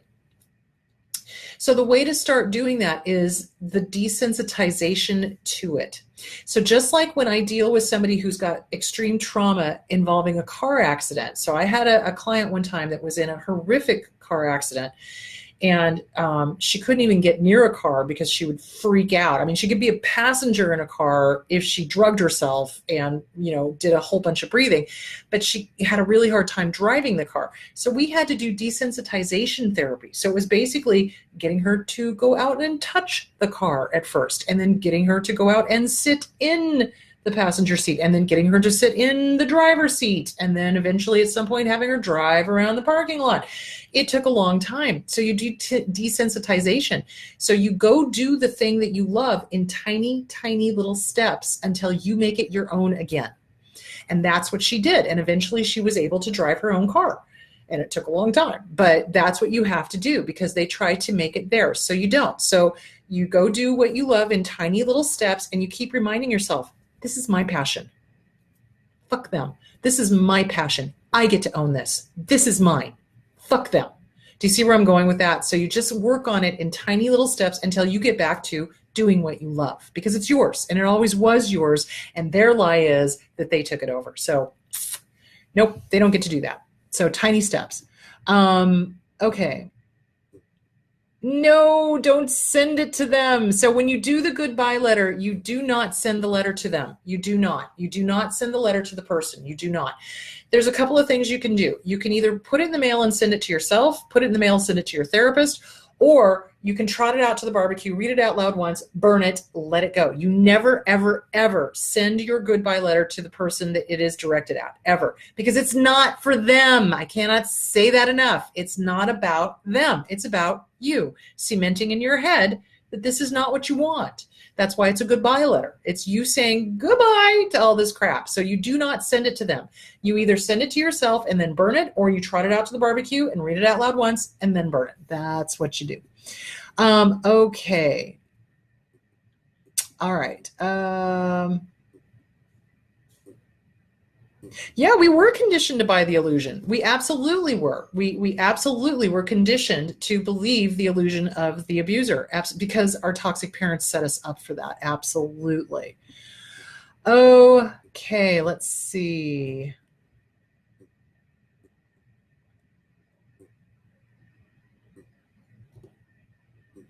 Okay, so when we leave an abusive relationship, it is kind of like getting over the stomach flu.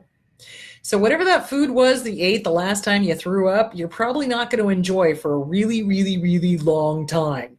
So it is time. Time heals all wounds. It does lessen over time, but it's also taking active work, taking back that food, or taking back that hobby, or taking back that thing that you used to love. And it is going to take time. And yeah, there is a point where we kind of, at first when we leave, we're like, I want nothing to do with it, because it reminds us of the abuser. But then you have to remember, everything's going to remind us of the abuser, because the abuser wants that. So you have to kind of fight that and kind of be like, nope, not going to allow it. Sorry.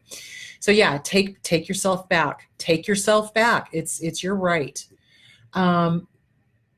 Okay, let's see. Trying to get all of this. Okay, so if we find ourselves continually attracting other addicts, it is because of the codependency. It is because of the codependency.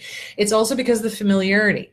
We are attracted to what we know. So if something seems really familiar, we're going to be drawn to it like a moth to the flame. So that's why I want you to be very aware. Why are you drawn to this person? Is it because it is familiar, or is it because you're a codependent? Is it what? Why? Why are you drawn to this person? So if they're addicted, if they have addiction issues, and all you've ever been drawn to is addicts, you may want to get with a therapist and start working on why. Why are you drawn to the familiar? Is it because it reminds you of your family of origin, or is it because you've got codependency issues and you're trying to fix them because you can't? So yeah, you want to take a look at that, and that is a good point. So absolutely.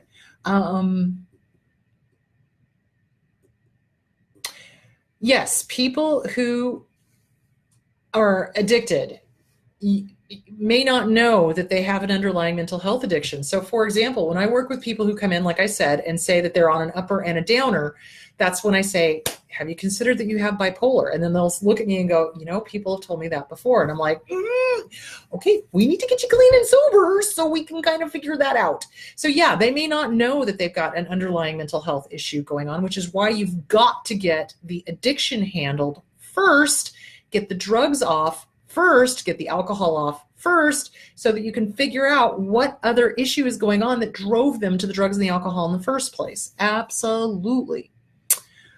Okay.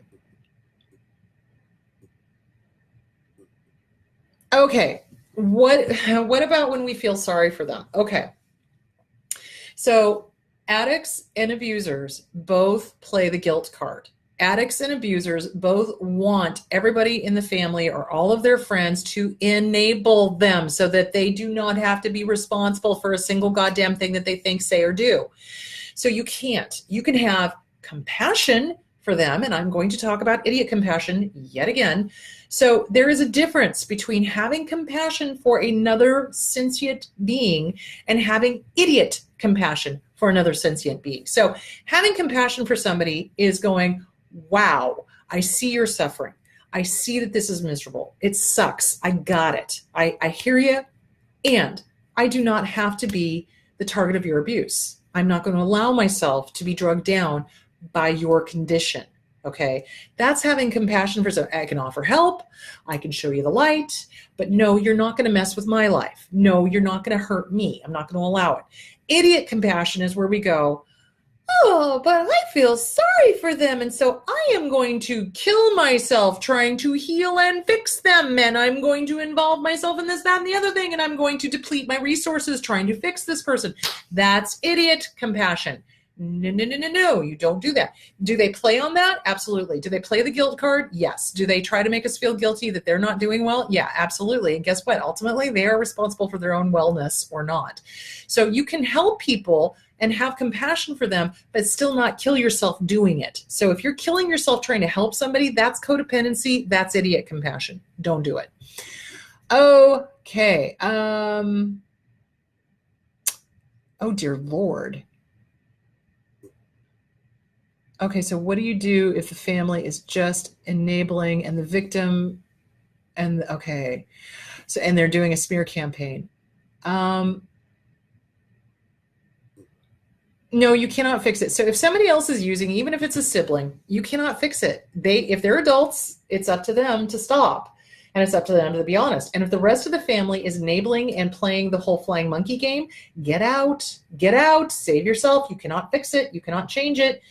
Because you didn't break it. You cannot fix this because you did not break it. So if the sibling is using drugs and is smearing you for knowing that they're using drugs and they're trying to gather the family together, circle the wagon so that they can continue using drugs, and if the family is enabling it, and let's take this a step further, this is no different than if a family knows that somebody is dating an abuser and they side with the abuser. Oh no, we're not going to say anything about them because we don't want to upset them, and oh, they're adults and da-da-da-da-da. Get out, because they are basically showing you what side of the fence they're on and that they are unwilling to confront abuse. And no, so you can't change that. Go live your life. Go be happy. Go. And yeah, they're going to blame you. Absolutely. Addicts and abusers do. But ultimately, they're responsible for their own well-being. And if they're not willing to take responsibility for it, it's not your job to take the responsibility for them. So there it is.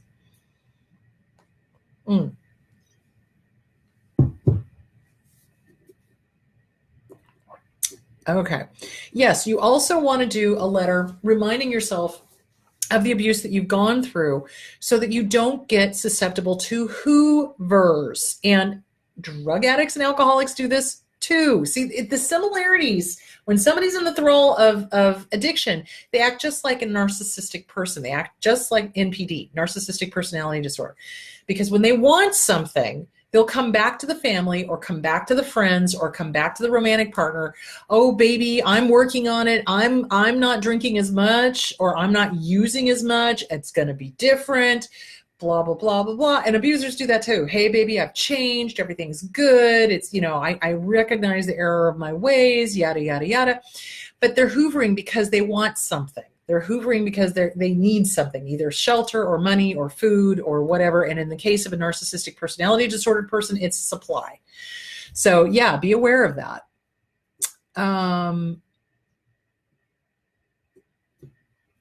Okay, hang on.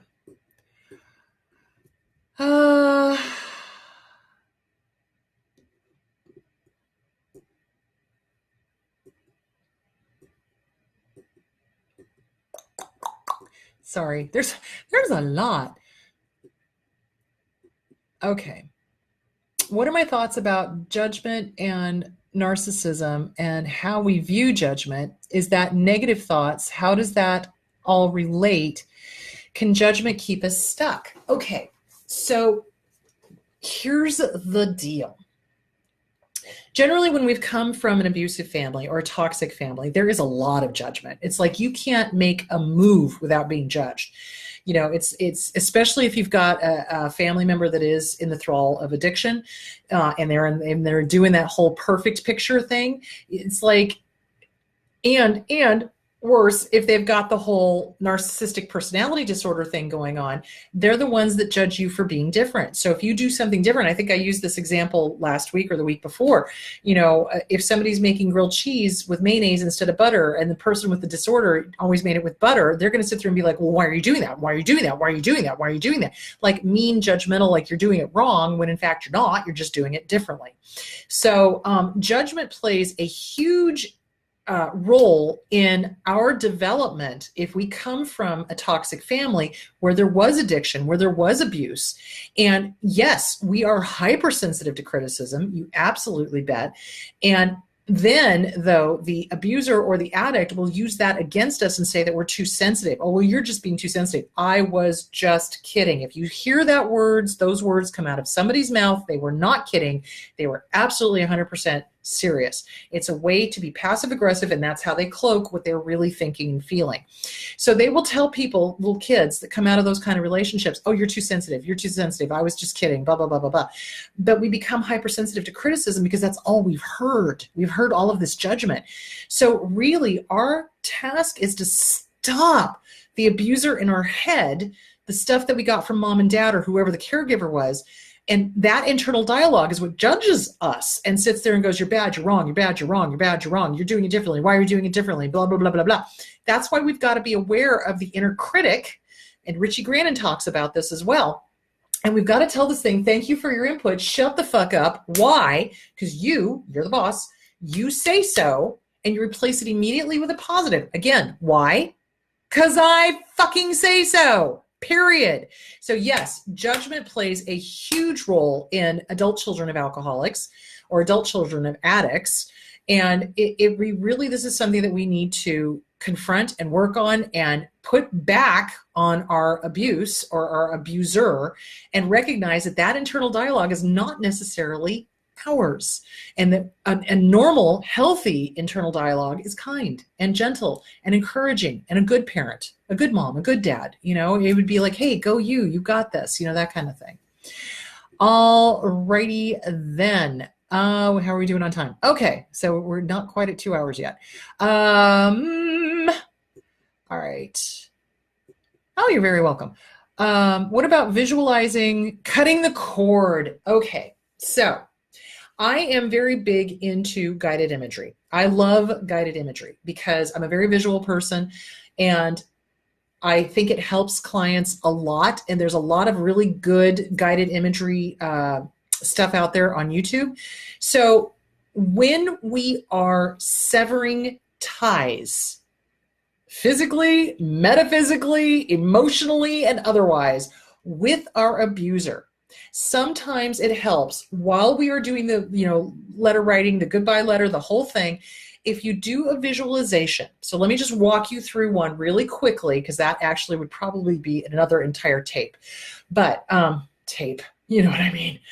Show, program, thing. So what I like to do is I tell my clients to go someplace incredibly safe in their head. They need to feel 100% safe. So for me, it's my hammock out back.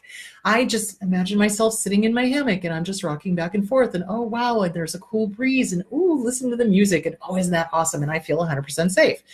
So go somewhere safe in your head and then imagine a cord between you and your abuser, okay? Or you and your parent, or you and whoever you're having problems with. And that's an energy cord. So if you want to get all metaphysical about it, it's like there is a belief that, you know, we are all interconnected in some way, shape, or form. And some people are connected because they hook into our chakras.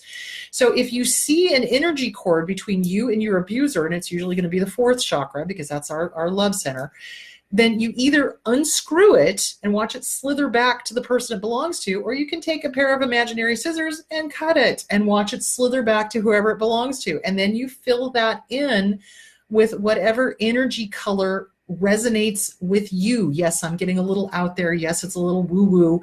But you know what? It really does help. It does help to visualize cutting that cord, unscrewing that cord, letting it slither back to the person it belongs to, really filling yourself up with your own energy, drawing your boundary, which would be your aura, you know, and not allowing that person to reconnect into your heart chakra, letting it go. So yes, it does help. It absolutely does. It's no different that when I do the visualization with the inner child work, when I have the person go somewhere safe in their head, imagine their little inner child coming to them and just holding them and rocking them and telling them how awesome they are. That's one way to get back in touch with your inner child, is to do that kind of visualization. So yes, if you're a visual person, that kind of guided imagery can absolutely help. Okay. All right. So hang on. Okay, so what do you do if you find grandparents, for example, pulling the same kind of emotional crap that they pulled on you when you were growing up? You do not allow them around the grandparents. This is the thing that kills me. It's like I hear people go, oh, but it's their grandparents. Well, if they abused you as a kid, what makes you think that they're going to be any different? Unless they've gone through a massive amount of counseling and their own program and et cetera, et cetera, et cetera, and they have shown you through actions that they have truly changed, do not have your kids around these people. They will continue the abuse onto your children. So, don't do it. Don't do it. It's just not safe. Don't do it, Frenchie. It's not safe. Don't do it. You know what I'm saying? So yeah. So there's that.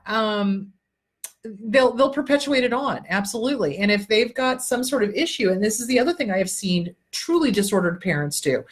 If they have mommy issues or if they have daddy issues, they'll take it out on that sex of the kid. So let's say they have daddy issues, they'll punish the son more than they punish the daughter, or they'll punish the daughter more than the son if they have mommy issues.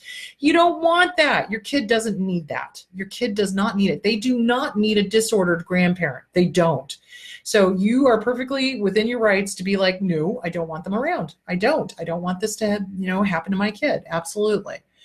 Okay.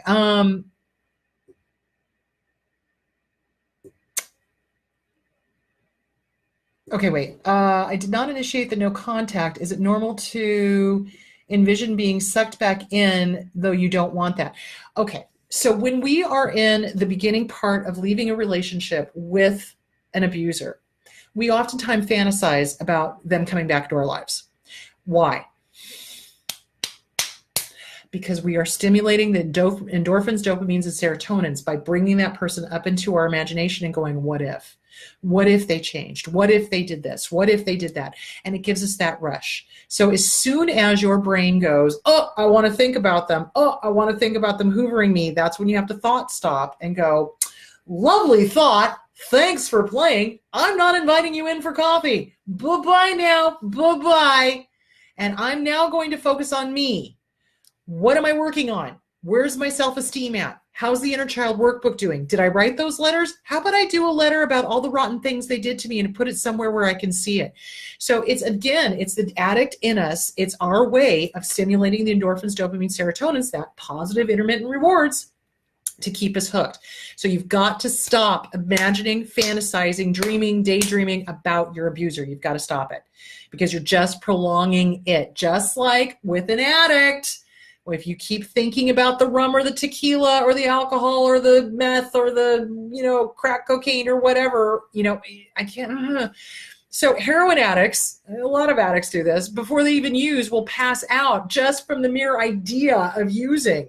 Hello? That's what we're doing. You got to stop it. It's no different than an addict getting off on their drug of choice. So thought stopping. Thank you for the thought. That was a lovely thought. I see that thought. I am not going to resist that thought. I get it. There's a part of me that really wants to think about my ex. You know what?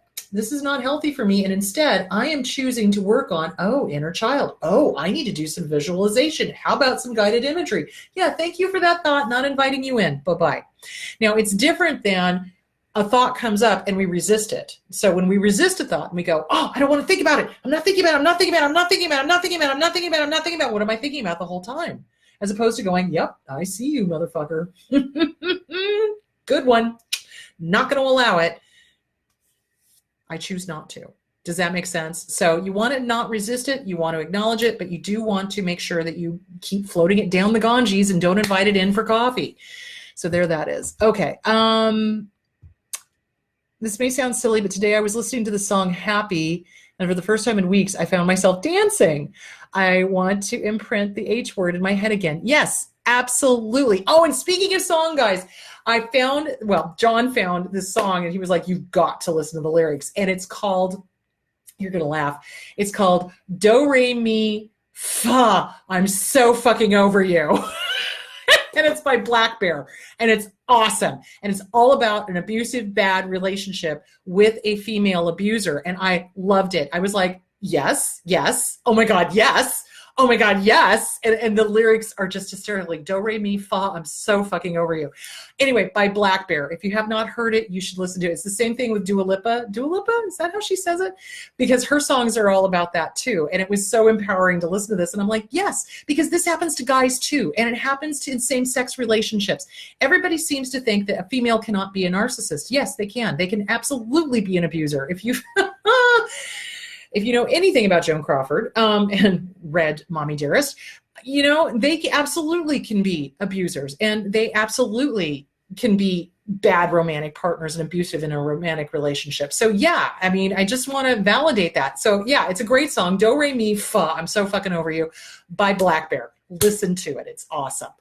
Okay. All right. Let's see. Hi guys to everybody I didn't mention hi to.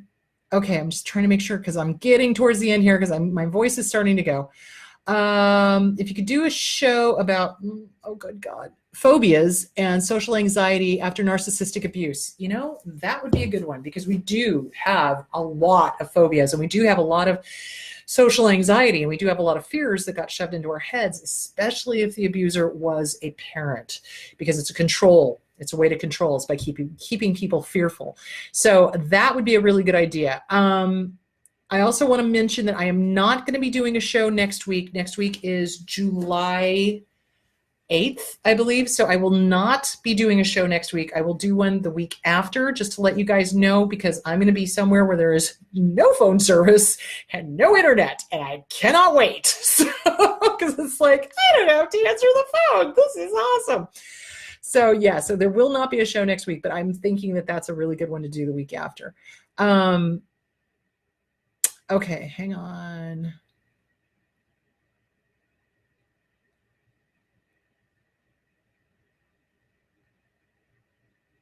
Okay, so when we come out of an abusive relationship, there are so many issues going on that we feel overwhelmed. That is normal. I want to validate that. That is 110% normal. So which one do you start working on? I would suggest that you start by probably working on your self-esteem. That's the least, it can still be triggering, but it's the least triggering of all of them, because if you start working on the inner child stuff, that can be triggering, really, really triggering. If you start working on the CPTSD from surviving to thriving, that absolutely can be triggering.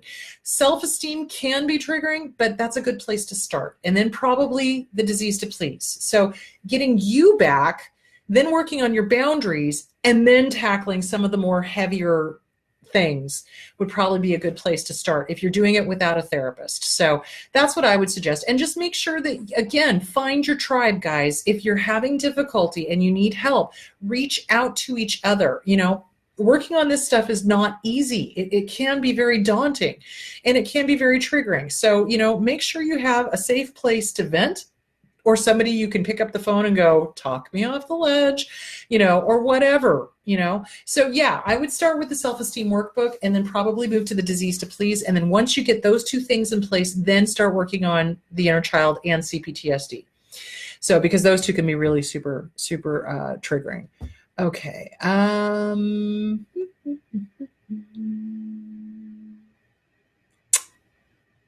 All right, hang on. I'm looking at the questions.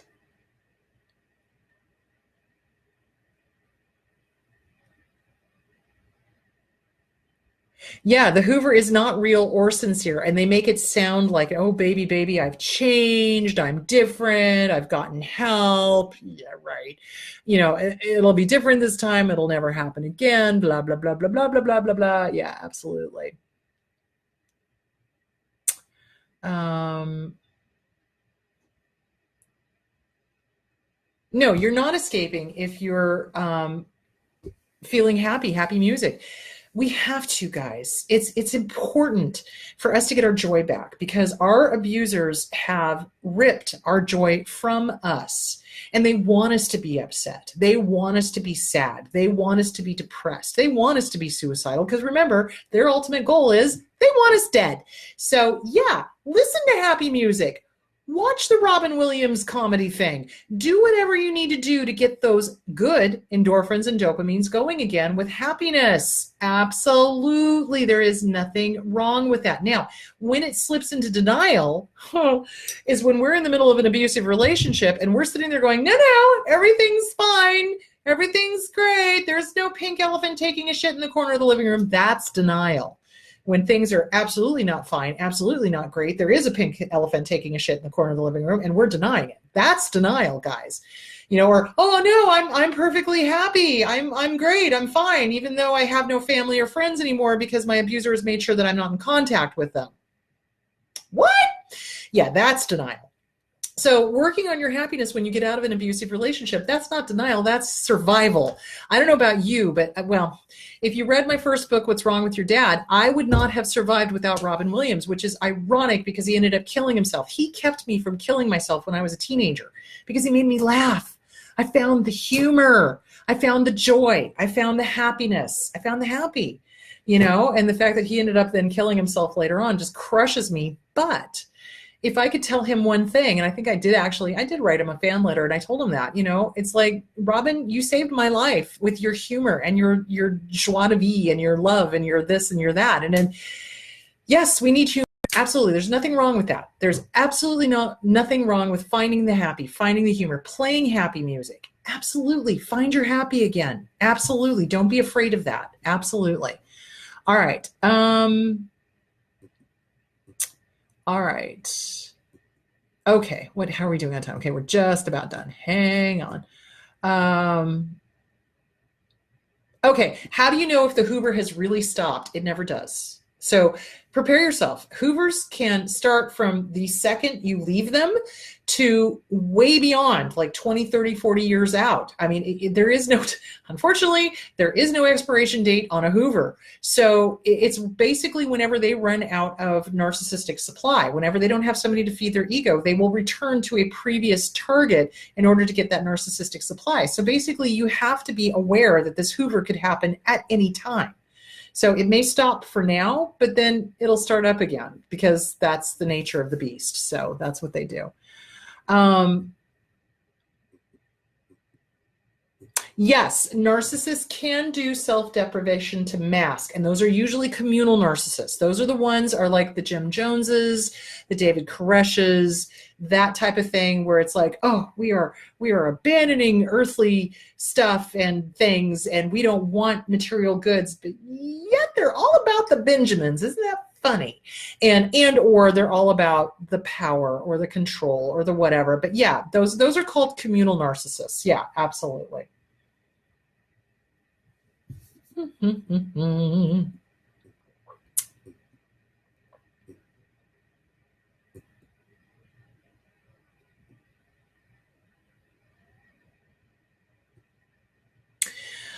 Okay, dyslexia. I would say if you're going through a divorce and you want a book that's going to help you and you've got dyslexia, do an Audible. Just do an Audible book. And there's tons of really good books out there surviving an abusive relationship, divorcing out of an abusive relationship. And a lot of them are on Audible. So I would say just get onto Amazon and type in post-divorce healing. And let's see what pops up. And if they're on Audible, check them out. Yeah, absolutely. There's nothing wrong with that.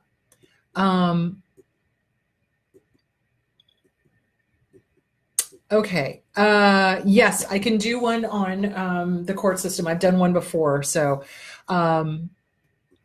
okay. All right, hang on. Let's see. Where are we?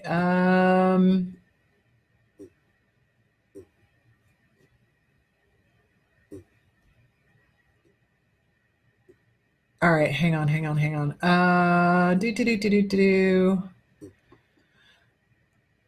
We just took next week's show off the calendar. Okay, good. Thank you.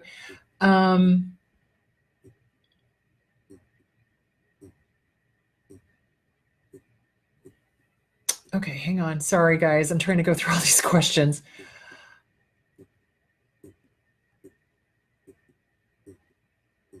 Okay, music is super important to recovery. It is, because music reminds us of stuff. Music transports us back to happier times in some cases. So you got to be careful of that. If you're listening to a song and it reminds you of your abuser, don't listen to it. Replace it. But music is important. Art is important. Dancing is important. Hanging out with friends is important. These are all things that are going to help your recovery go a lot easier if you get back to socializing with your friends, socializing with your family, doing the things that you love. It's really, really, really important. Okay, hang on.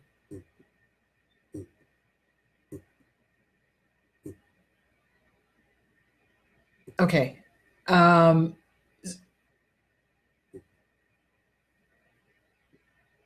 Yeah. So abusers will make promises and they break them all the time. And so do addicts. We do. We break promises all the time. So again, it's the proof is in the pudding. It's like actions speak louder than words. Always, always, always trust the action. Do not trust the words. Okay, guys, I think I have reached the limit for today. So, all right, no show next week. So I will be doing a show, I think, on social anxiety the week after, unless Jess gets back to me and says that he can do the show, in which case I will be doing the show with Jess, and I will let you know about that because he wanted to come back on and talk more about PTSD and health. So we will do that. Great questions, great discussion, support each other, be the tribe, be there for each other, build each other up because that's what we need. All right, guys. So again, I will be in Boise August 25th. If you're going to go, please sign up so I know how many cups to bring. That would be great. And there is that. So have a wonderful, wonderful week. Have a wonderful 4th of July. I'm wearing my little 4th of July shirt. I am going to go off and watch 1776 now because that is my favorite musical ever on the face of the planet. So, all right, guys, have a great week and great questions and keep them coming and be good to each other and good to yourselves. And I'll talk to you later. Mwah. Bye.